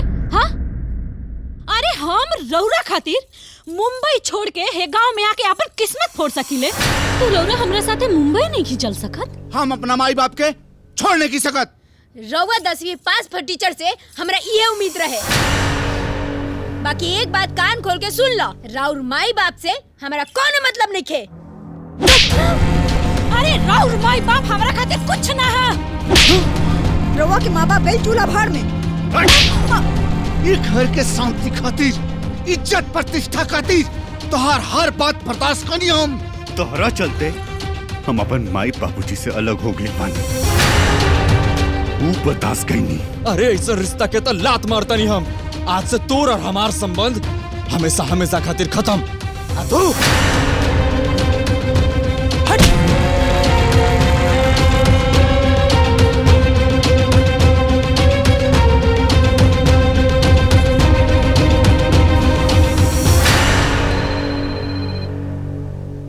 एक्सक्यूज मी, लाडो बिटिया। बोला बोला का कहता रो? पापा पापा वो हमरे के थप्पड़ मार ले हैं पापा। का? दमाजी तोहरा पे हाथ उठौला? पापा वो बाड़न ना, वो अनपढ़ गवान हमरा के थप्पड़ मारले से पापा। अरे बेटा, तू सास ससुर के कंप्लेन कैलू हो कि ना? सब मिलके टॉर्चर करता रे पापा हमने के। वो लोगन के इतना हिम्मत कि प्रधान के बेटी पे हाथ उठावे। बहुत जोर से मरले बाटे, हमार कान सुन हो गइल पापा।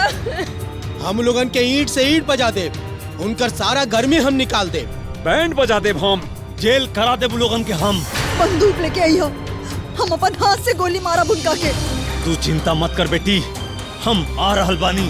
हम पहुँचते ही वो लोग के सबक सिखाई। हमावा तानी, अपना बेटी खातिर हम अभी तक जिंदा बानी, मरल नहीं की। आखिर दामाद जी के इतना हिम्मत कैसे हो गई हमारे बेटी पर हाथ उठावे के? अरे महाराज, जरूर हुआ बेटी में कोनो न कोनो गलती होगी। अरे गलती हुई तो कार वो लोग थप्पड़ मारे।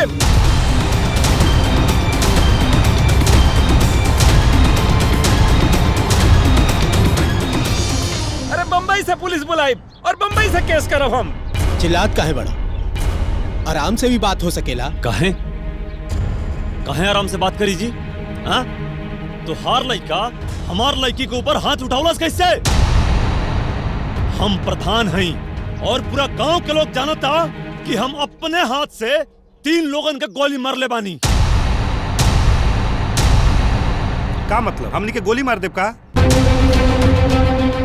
तो हम रहुआ यहाँ अपने बेटी के मारे खातिर छोड़ ले बानी का? ये बर्दाश्त से बाहर हो गइल बा। एकर खामियाजा भुगते के पड़ी। हम 10 गांव के पंच के बुलाई और यहाँ पूरा पंचायत बिठाई। बेटी के बियाह कैले बानी तो एकर मतलब ही नहीं खे कि हम रउआ लोग के अत्याचार सहब। अरे हम आज ले अपना बेटी से ऊंचा आवाज में नहीं बोल ले। अरे वो लोग कुछ बोल दे, पूरा जिंदगी जेल में सड़ाई। हम रउआ लोग के जिंदगी के जहन्नुम बना दे। रउआ लोग हमार पावर के नहीं खे जानत। बस समझे जी, बस बहुत हो गए। हमनी के खामोश बानी तो हमनी के खामोशी के हमनी के कमजोरी मत समझी लो। अरे अपना प्रतिष्ठा खातिर शुरू से लेके अब तक चुप बानी। रवा लो हमनी के परिवार के जौन बेइज्जती करतनी नु, अब वो बर्दाश्त से बाहर हो गइल बा। अरे बेटी के बाप भैसन ना, तो अपना बेटी के बात विचार और स्वभाव से खूब परिचित होके हमार मुंह मत खुलवाई लोग। ना ना बताई बताई हमार बिटिया के गलती। का बताई? जब से ये घर में आइल बानी तब से सिर्फ हमनी के बेइज्जती करत आनी। अरे तो पहले ना बतावे के चाही। हमने बोलती ना तो रउआ लोग के मुंह में करिखा पोता जाती।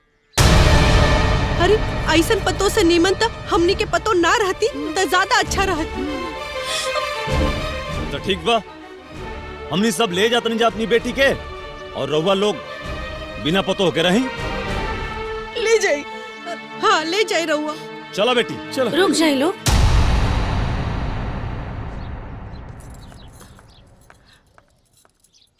प्रणाम। हमें घर के सबसे छोट पतो और दीदी लोग के छोटकी देवरानी। आप लोग दीदी लोग के ही घर से ले जाएं, उससे पहले आप लोग से हम कुछ पूछल चाहता नहीं। नाना बेटी, ये लोग कहल सुनल लायक नहीं खान। ऐसे काहे कह रहल बानी बड़का बाबूजी? यहाँ केहू गैर थोड़ी ना बा। यहाँ सबके भी ई घर के आपन ही समझ के अपना बेटी लोग के यहाँ बियाह करवले होके। यह तो गलती हो गई हमनी सभे से। हमनी के सोचले रहनी है कुछ और यहाँ निकलल कुछ और। आप इस सब चीज के एगो बेटी के पिता के नजरिए से देख रहल बानी, यही से ऐसा कर रहल बानी। बस एक बार एगो सास ससुर के नजरिए से देख के सोची। एक बार घर के एगो सम्मानित मुखिया के नजर से देख के सोची। ओकरा बाद आप लोग के कुल सच्चाई समझ में आ जाई। तू अपन भाषण अपना लगे रखा। हमनी पापा लोगन के समझावे के कोशिश मत करा। काहे दीदी? आप लोग के पापा लोग हमरो भी तो पापा ही न भइले। हाँ बेटी, बोला बोला जौन तू बोलत हो। खरौआ लोग ये चाहे कि आप लोग के पतो अपना सास ससुर के आदर ना करे। बिल्कुल ना। अपने पति के बात बात पर नीचा दिखावे। बिल्कुल ना, बिल्कुल ना। का आप लोग ये चाहे कि आप लोग के पतो अपना परिवार के मर्यादा के बिल्कुल भुला जाए। बिल्कुल ना। हम तो ऐसा पतो के गोली मार देती बेटा। गोली मार दे? तब तो सोची, इतना सहन कैला के बाद हमरे ससुर भसुर लोग आपके बेटी लोग के गोली तो ना भरले। हम जानत आनी कि अपना मेहरारू पे हाथ उठावल गलत बाबा की। भैया लोग तो खाली दोनों परिवार के प्रतिष्ठा बचावे खातिर आज तक सारा अत्याचार बर्दाश्त कैले।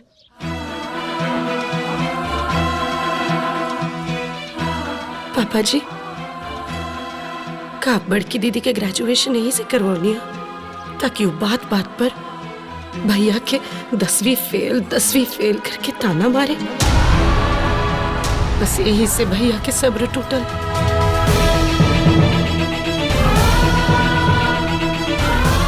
और पापा जी, आप का दीदी के यही खातिर शहर में रखनी कि वो गांव में रहे वाला अपना परिवार के लोग के अनपढ़, जाहिल, यहाँ तक के कीड़ा समझे। बस यही से भैया के सब्र टूटल। और आप पिताजी का आप दीदी के यह संस्कार दिले बानी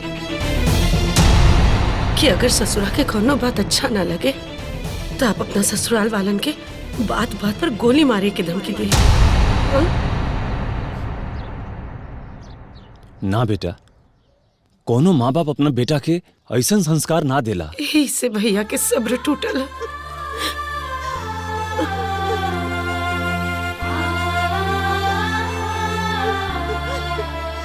हम रउआ लोगों से हाथ जोड़ के पूछा तानी, तो पूछी अपना बेटी लोग से कि सास के मतलब नौकरानी होला का?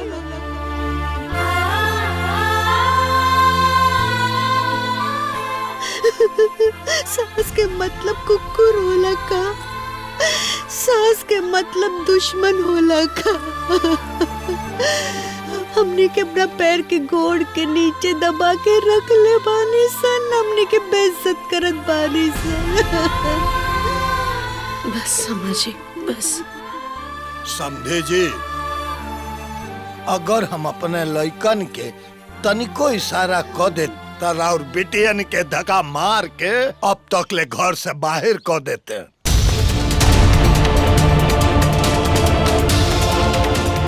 लेकिन हमरा के रउआ सबके प्रतिष्ठा के ख्याल रहे।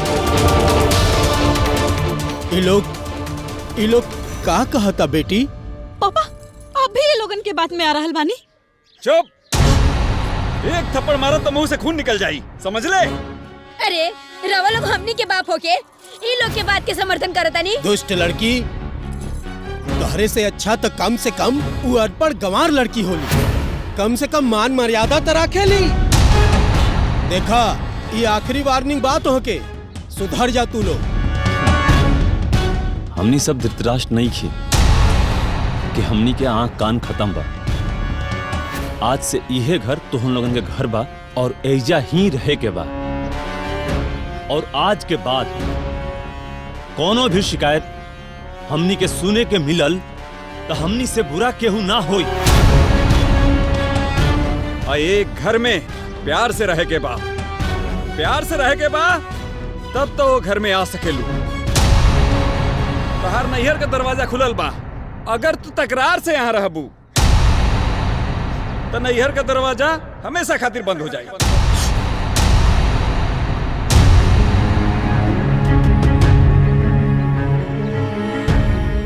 हमनी के अपन गलती खातिर माफी मांगा तानी जा। अब रउआ लोगन के जौन भी बर्ताव करे के बा कर सकत तानी जा। हमनी के कुछ ना बोलत जा।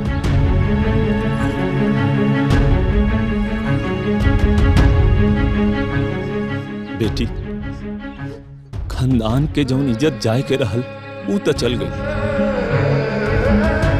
अब जौन बचल खुचल इज्जत बा ना तोहरे हाथ में बा। एकरा के बचा ला बेटी, खुश रह। बाप के इज्जत के लाज राख ली है बेटा, बाप के इज्जत के लाज राख ली है, बस और कुछ ना कहब।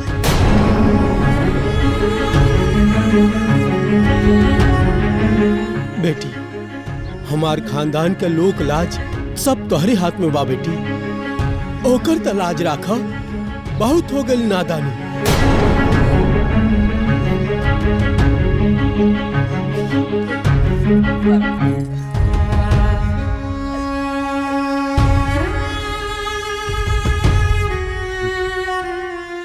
माँ जी, हमनी के माफी चाहता नहीं जा। हमनी के अपन गुरूर में आंधर हो गई है जा। हमनी के माफ कर दी। माँ जी, अरे हमने के तो अपने ही लोगन के गैर समझ लेनी सन, दुश्मन समझ लेनी सन। हमके माफ कर दी, हमने के माफ कर दी माँ जी। आज हमने के आँख खुल गई। ई घर और ई घर के लोग ही हमने के आपन है, आपन बानी रहो लो। हमने के माफ कर दी माई। माँ जी माफ कर दी।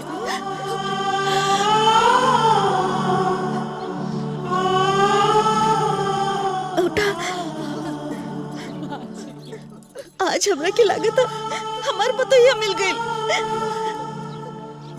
हमने के खुशी के अरमान सब पूरा हो जाई। अब हमने के खुशी मिल जाई।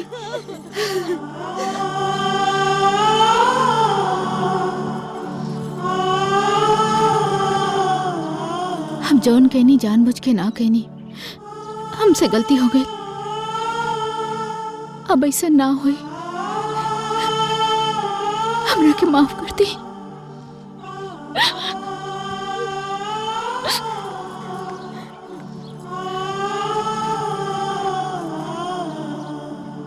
हे जी, अरे चूल्हे में गई मुंबई।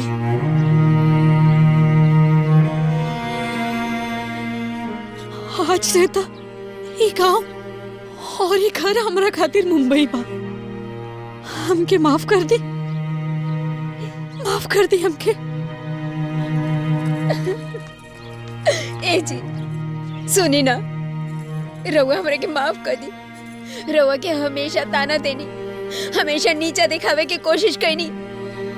हमारे से बहुत भारी गलती हो गई, माफ कर दी। सुना, ऐसा गलती दोबारा ना होके के चाहिए। ना, कभी ना। तो बुझली कि नहीं? बुझ गई नहीं।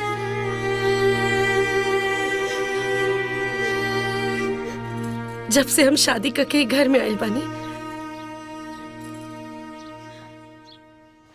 तब से लेके आज तक हम अपना सास ससुर के, अपना भसुर लोग के तो खूब सेवा कैले बानी।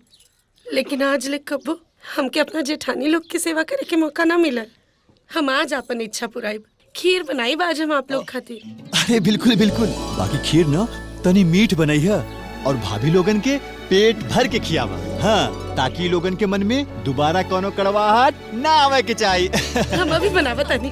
हम भी आओ तनी। ना ना ना दीदी, आप यही जा नहीं, आज हम अपना हाथ से खीर बनाई। हाँ हाँ, बनावा बनावा। दीदी हाय देखी बना देनी खीर आप लोग खातिर। अच्छा आज खाना में क्या बनाई? तारा जौन मन करे तवन तू बना ला, हमनी के खा लेम जा। ठीक बा, तो हम छत से कपड़ा उतार के ओकरा बाद खाना बना देता नहीं। बाकी आप लोग खीर जरूर खा ले। हाँ, बहुत मन से बनावले बानी। खा लेम।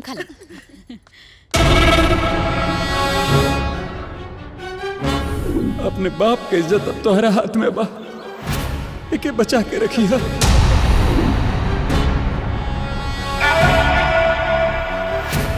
हमार खानदान के लोक लाज सब तोहरे हाथ में बा बेटी, ओकर त लाज राखा।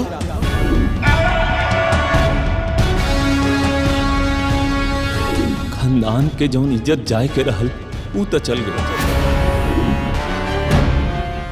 ए मछली, ये हमनी के खीर खिया के हमनी के मन के कड़वाहट दूर करी हो। दीदी ये सिर्फ खीर ना, अगर हमनी के अमृत भी पियाई ना तब्बो भी एकरा प्रति नफरत खत्म ना हुई। अरे एकर शकल देख के ही नफरत हो गई बा। दीदी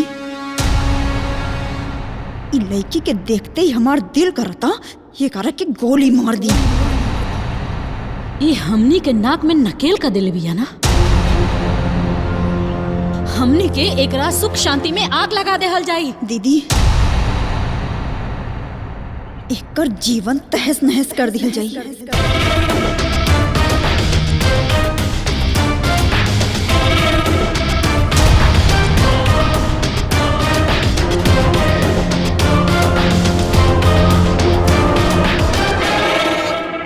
अब इहे जहर ओकरा जिंदगी में जहर घोल दी।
अब ये जहर ओकरा जिंदगी में जहर घोल दी।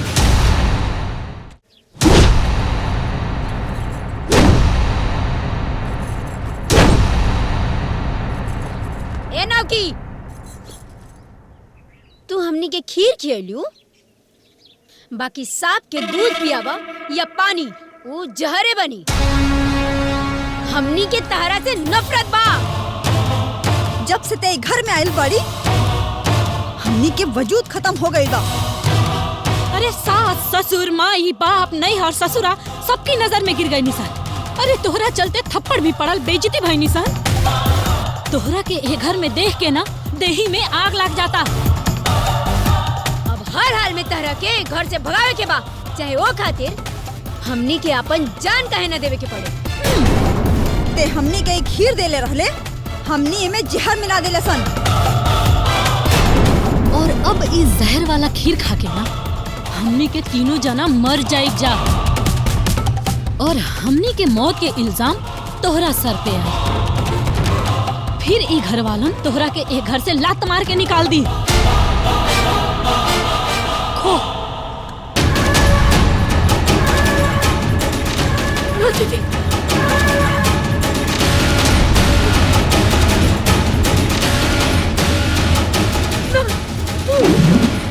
ना दीदी, अरे मत खाए।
खाने में जहर दिया गया था। अच्छा हुआ आप लोग समय से लेके आ गए, वरना ये लोग बच नहीं पाते।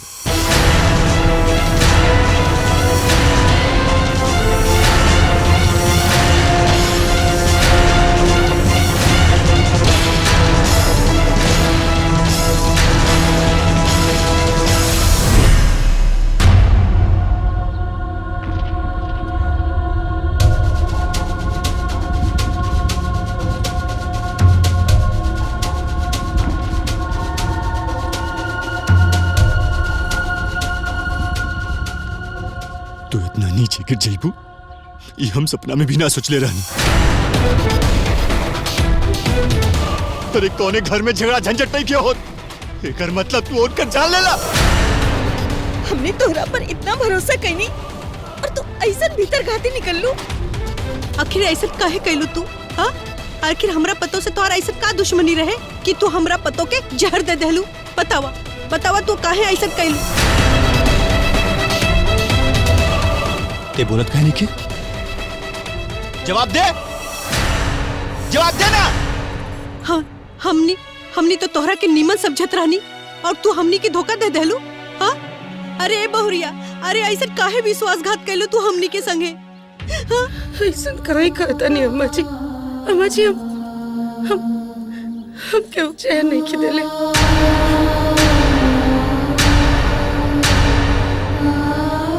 हम तो बस दीदी लोग खातिर खीर बनवले रहनी हम। हमनी के पागल मुझे तारे का? हाँ? अरे बहुरिया, हमनी इतना ना समझना बानी। तुम्हारी जीवन करतूत बना कसाई से भी बदतर बा। तोहरा के घर में रह के कोनो हक नहीं खे तो कई घर से जाए के पड़ी। ये बेटा ऐसे मत कर तू। अरे हमरा दुल्हन के कोनो दोस्त नहीं के, हमरा पूरा यकीन बा। इनके के घर से मत निकल बेटा। माही थे चुप रह। जगरा दिल में ना हमनी के घर के खातिर कोनो मोह माया नहीं खे, ओकरा खातिर हमरो दिल में कोनो मोह माया नहीं खे। ये घर में ना रही। हमरा के लेके ये तीनों जने के मन में कितना नफरत है। अब हमारे यहाँ रहल उचित नहीं के। ना तो हो सकेला कि हमरा चलते ये परिवार में और कोनो दुर्घटना या अपना साथे कोनो हानि कर ले ही लोग। ना ना, हमरा चुपचाप यहाँ से निकल गईला में परिवार की भलाई बा।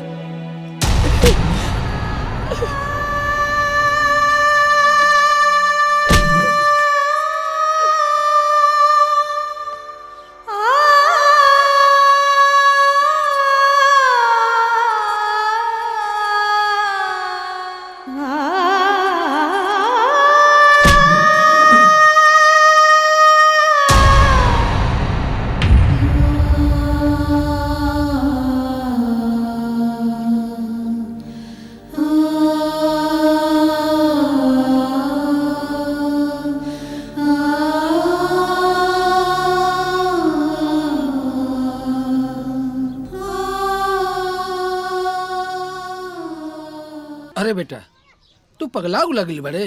हैं? जब तोरा सब कुछ पता रहे तो वहाँ कहने बतौले? अरे केहू दूसरा खातिर अपन जान दाव पे लगावे का हैं? बोलो। ये तो बात माना मम्मी,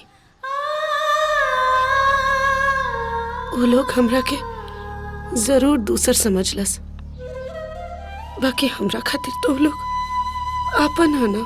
और वो उनके खातिर आपन दुनिया उजाड़ के आ गईलू, इहो कोनो बात बा का? पापा हमरा साथे चली, हम सारा सच्चाई बताई। अरे दूसरा खातिर हमार बहन काहे परेशान रही? कहीं गईला के या केहू के कुछ बतौला के कोनो जरूरत नहीं के। मने काहे? हम तो बता सकत रहनी है अरे ना। तो बता के काहे ना आइलू? मम्मी अगर हम सच्चाई बता देले रहती तो वो तीनों जने के लोग घर से निकाल देले रहते।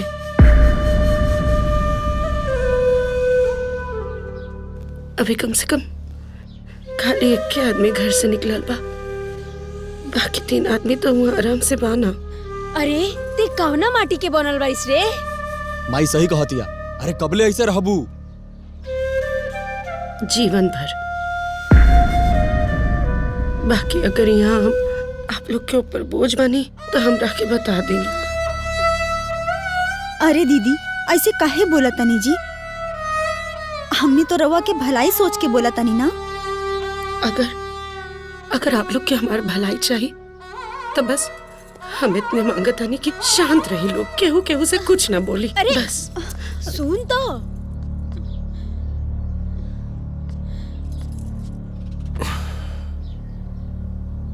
ए जी अब का कल जाओ? हमरो कुछ समझ में नहीं के आवत।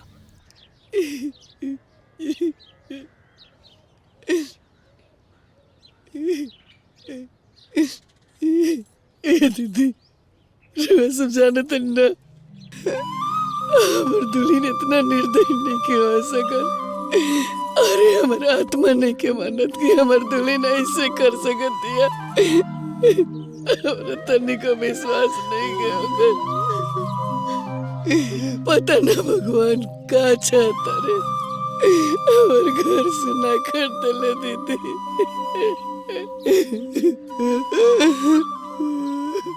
खाली अपन मोबाइल। पगला गेल बड़ू का हो गेल बा तोहरा के?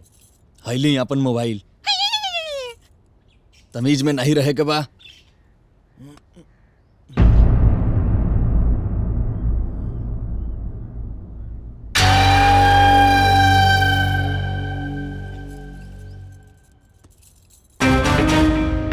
जहर के सीसी?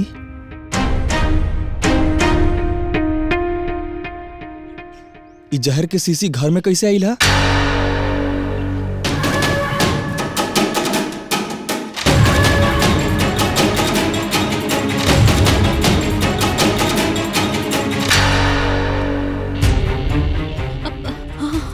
हमने क्या जानत? हम के नहीं मालूम? ते नहीं क्या जानत? घर तोरो है ना? तोरो है ना घर? हमार है लेकिन हम के नहीं तो बताओ ये जहर के सीसी कहाँ से आई?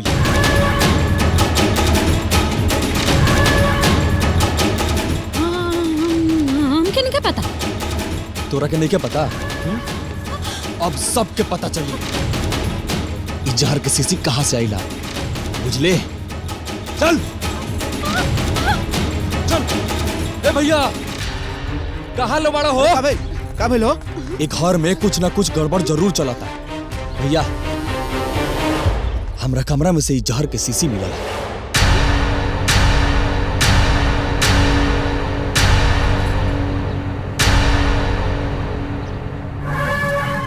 अब मिलल बात तो लोग का करी? अरे बात ही नहीं खे, सोचे वाला बात ई बा कि 3 दिन पहले तोहने के खीर में छोटकी जहर मिलौले रहे।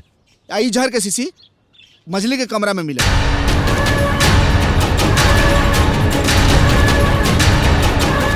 एकर मतलब कि दाल में जरूर कुछ काला बा।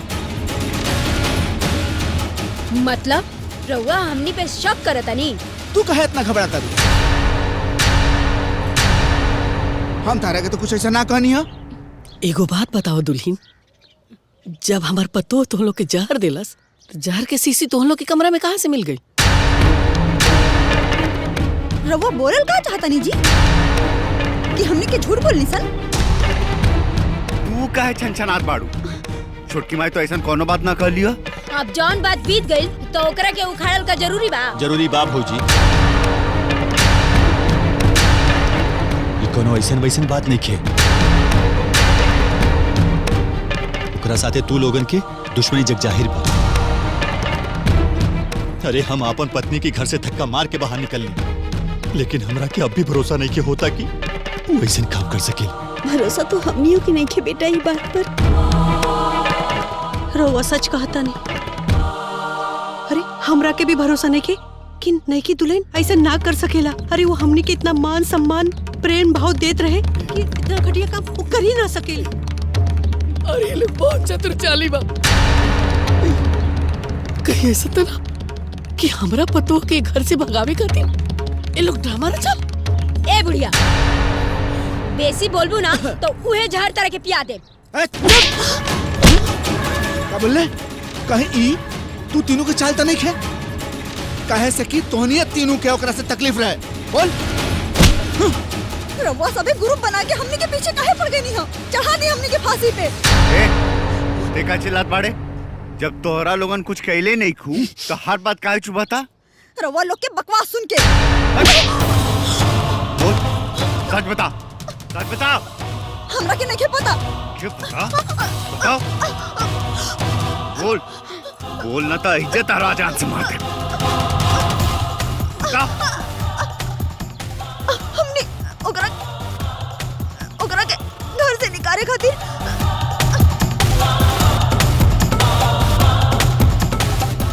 खीर में जहर मिला के खा ले बनी है।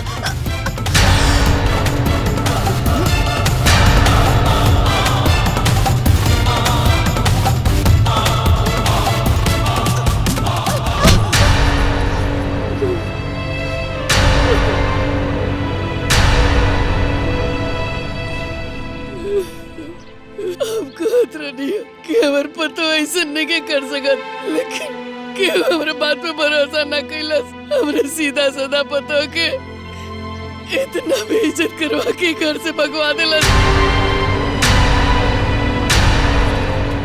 ए भैया जी, ए जी सुनी जी, एने आई जा। देखिए घर में कितना बड़ा राजनीति चल रहा बा। का हो? का भाई?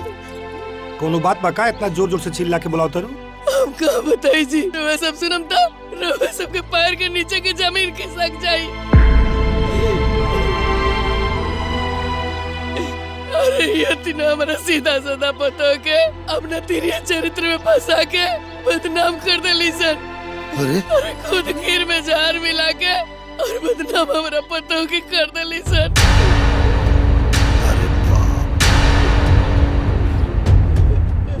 अरे बाप हो बाप, इतना बड़ा षड्यंत्र।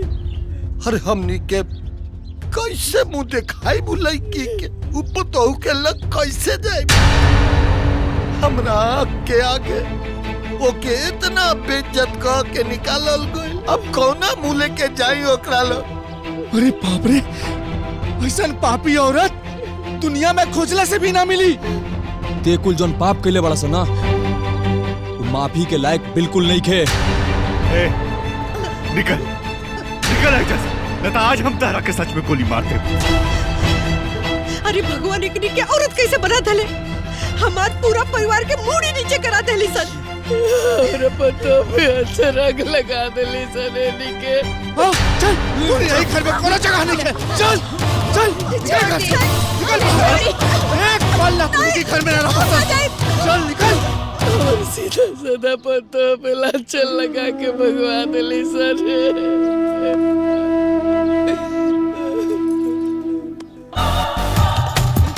घर में तो नहीं रख, कौन अब चक्कर नहीं खे। चल निकल, दोबारा ये दहलीज पर अपन कदम मत रखिए।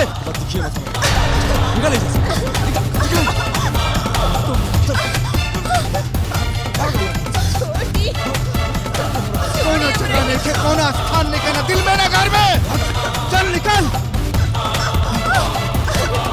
निकल घर से बाहर। जो हमारा ये दहलीज पर कदम मत रखिए। निकल। हमनी के माफ कर दी। अबे घर में तोरी ला कोनो जगह नहीं खे। खड़ा खड़ा मुंह का देखा तारे बेशर्म। चल भाग।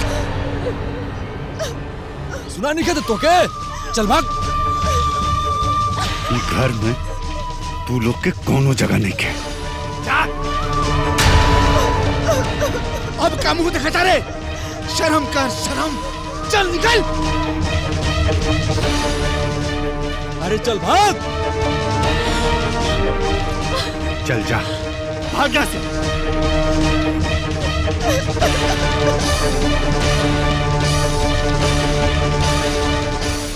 दुल्हीन, ये हमार सोना पता हो कहाँ बाड़ू हो? दुल्हीन, ए दुल्हीन।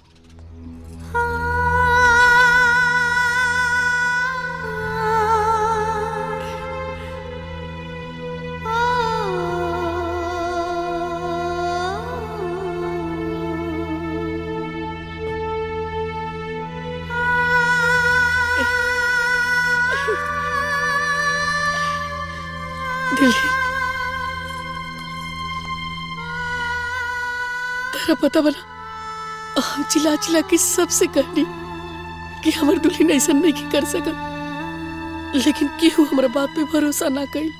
लेकिन आज सच्चाई सबके सामने आ गई। दुल्हन उजहर ओ खीर में जहर तू ना मिले ले रहो। वो तो तीनों तारा के परेशान करे खातिर मिले ले रही सर। अपना जान के दुश्मन खुदे बन गई सर। लेकिन अब भेद खुल चुकल बा और ना सबके अपना गलती के एहसास हो गल बा। दुल्हन आवा देखा पूरा परिवार तारा से माफी मांगे खातिर आइल बा। दुल्हन चला अपना घरे चला। ए चिरोवा सब कुछ बोली ना, कहीं ना समझाई ना दुल्हन के। हमने के अपना पत्नी के करतूत से बड़ा शर्मिंदा बनी जा। आज ओकनी के पाप के सजा मिल चुकल बा। ओकनी के घर से बाहर निकाल देले बानी जा। ये आप लोग का खाता नहीं, दीदी लोग के घर से निकाल देनी। अरे वो लोग के घर के लक्ष्मी बाड़ी। गलती तो सही महीना में हमरे ही रहला।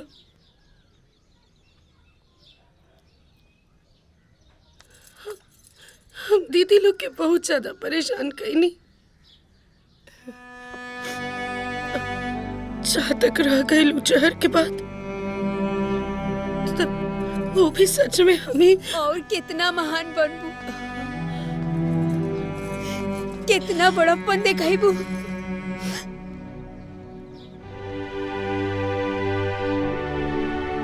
छुटकी हमनी के माफ कर दा। चला चला घर चली। छुटकी हमनी के बड़ होके भी इतना छोट काम करनी जा, और तू छोट होके भी इतना बड़ काम कैलू। घर चला, हमनी के माफ कर दा। ना दीदी, हमने तोरा से आपसी बैर कर करके ये घर परिवार के साथ साथ अपन नजर में भी गिर गई नी।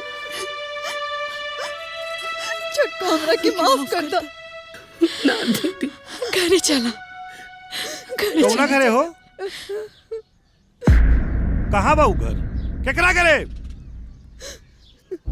अरे वो घर में तोरा लोगिन के कौनो जगह नहीं के।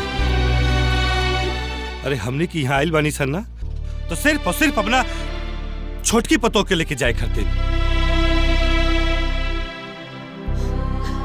अरे जौन औरत अपना परिवार के बारे में तब बुरा सोचे, वो औरतन के हमनी के परिवार में कैसे जगह मिल सकेला? अरे तोहनी के ते औरत के नाम पे कलंक बड़ा सन कलंक। समझी जी, हम अपना परिवार की तरफ से माफी मांगते हैं। हमने से अनजाने में बहुत बड़ गलती हो गई, माफ कर दी। अरे नाना, रउआ माफी मत मांगी। अरे दुख तो ये बात के बाकी रउआ लोगन के साथे साथे दामाद जी भी हमरे बेटी पे शक कर ली। जाने अनजाने में हमसे गलती तो भइल बा। बिना सच बात जाने हम शीतल के घर से बाहर निकाल देनी। ये लोगन के साथ साथ हम भी तोहार गुनाहगार बानी। माफ कर दे हमके, माफ कर दे।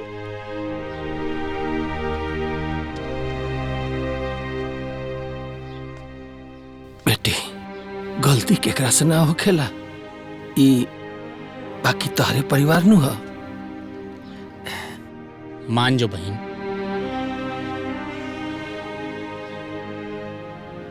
आप सब लोग हमरा के वापस अपना घरे ले जाके आई नहीं। हमरा खातिर तो ये बहुत बा। बाकी हम अपना घरे वापस सिर्फ एक के शर्त पर चलो।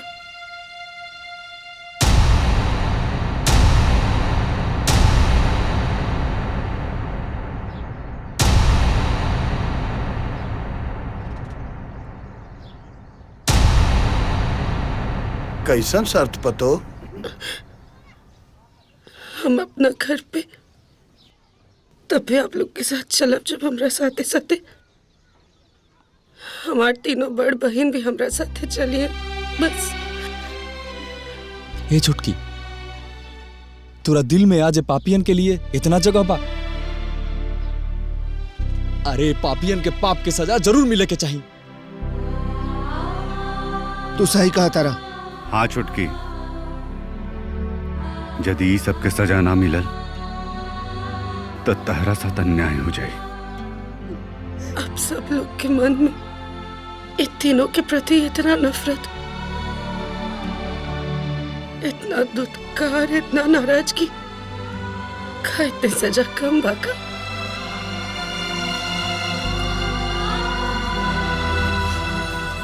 वैसे भी हमके अपना दीदी लोग के आंख में हमरा खातिर प्यार लौका था। अब कब हमने के बीच में लड़ाई ना हुई। ना हुई। ऐसे हम अब सब लोग से हाथ जोड़ के विनती कर था नहीं, दीदी लोग के माफ कर दी और हमने सबके साथ में घरे ले चली। तब पे हम घरे चला। जवन बड़प्पन के तू मिसाल देलू ना, उ इन्हनी के दिखावे के रहे। खैर लागता इन्हनी के आंख खुल गइल बा। ठीक बा बेटी, हम इन्हनी के माफ कइनी।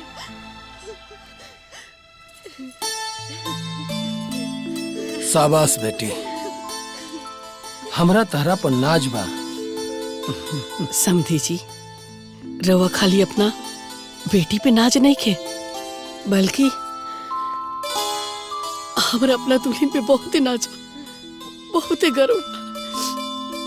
अरे पतो तो हम बहुत देखनी, लेकिन लाखों में एक पौले बानी हम बहू रानी।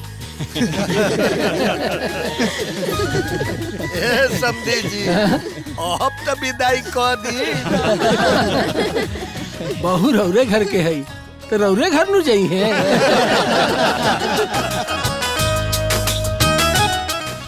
आपन पसंदीदा फिल्म देखे खातिर डाउनलोड करी दंगल प्ले ऐप।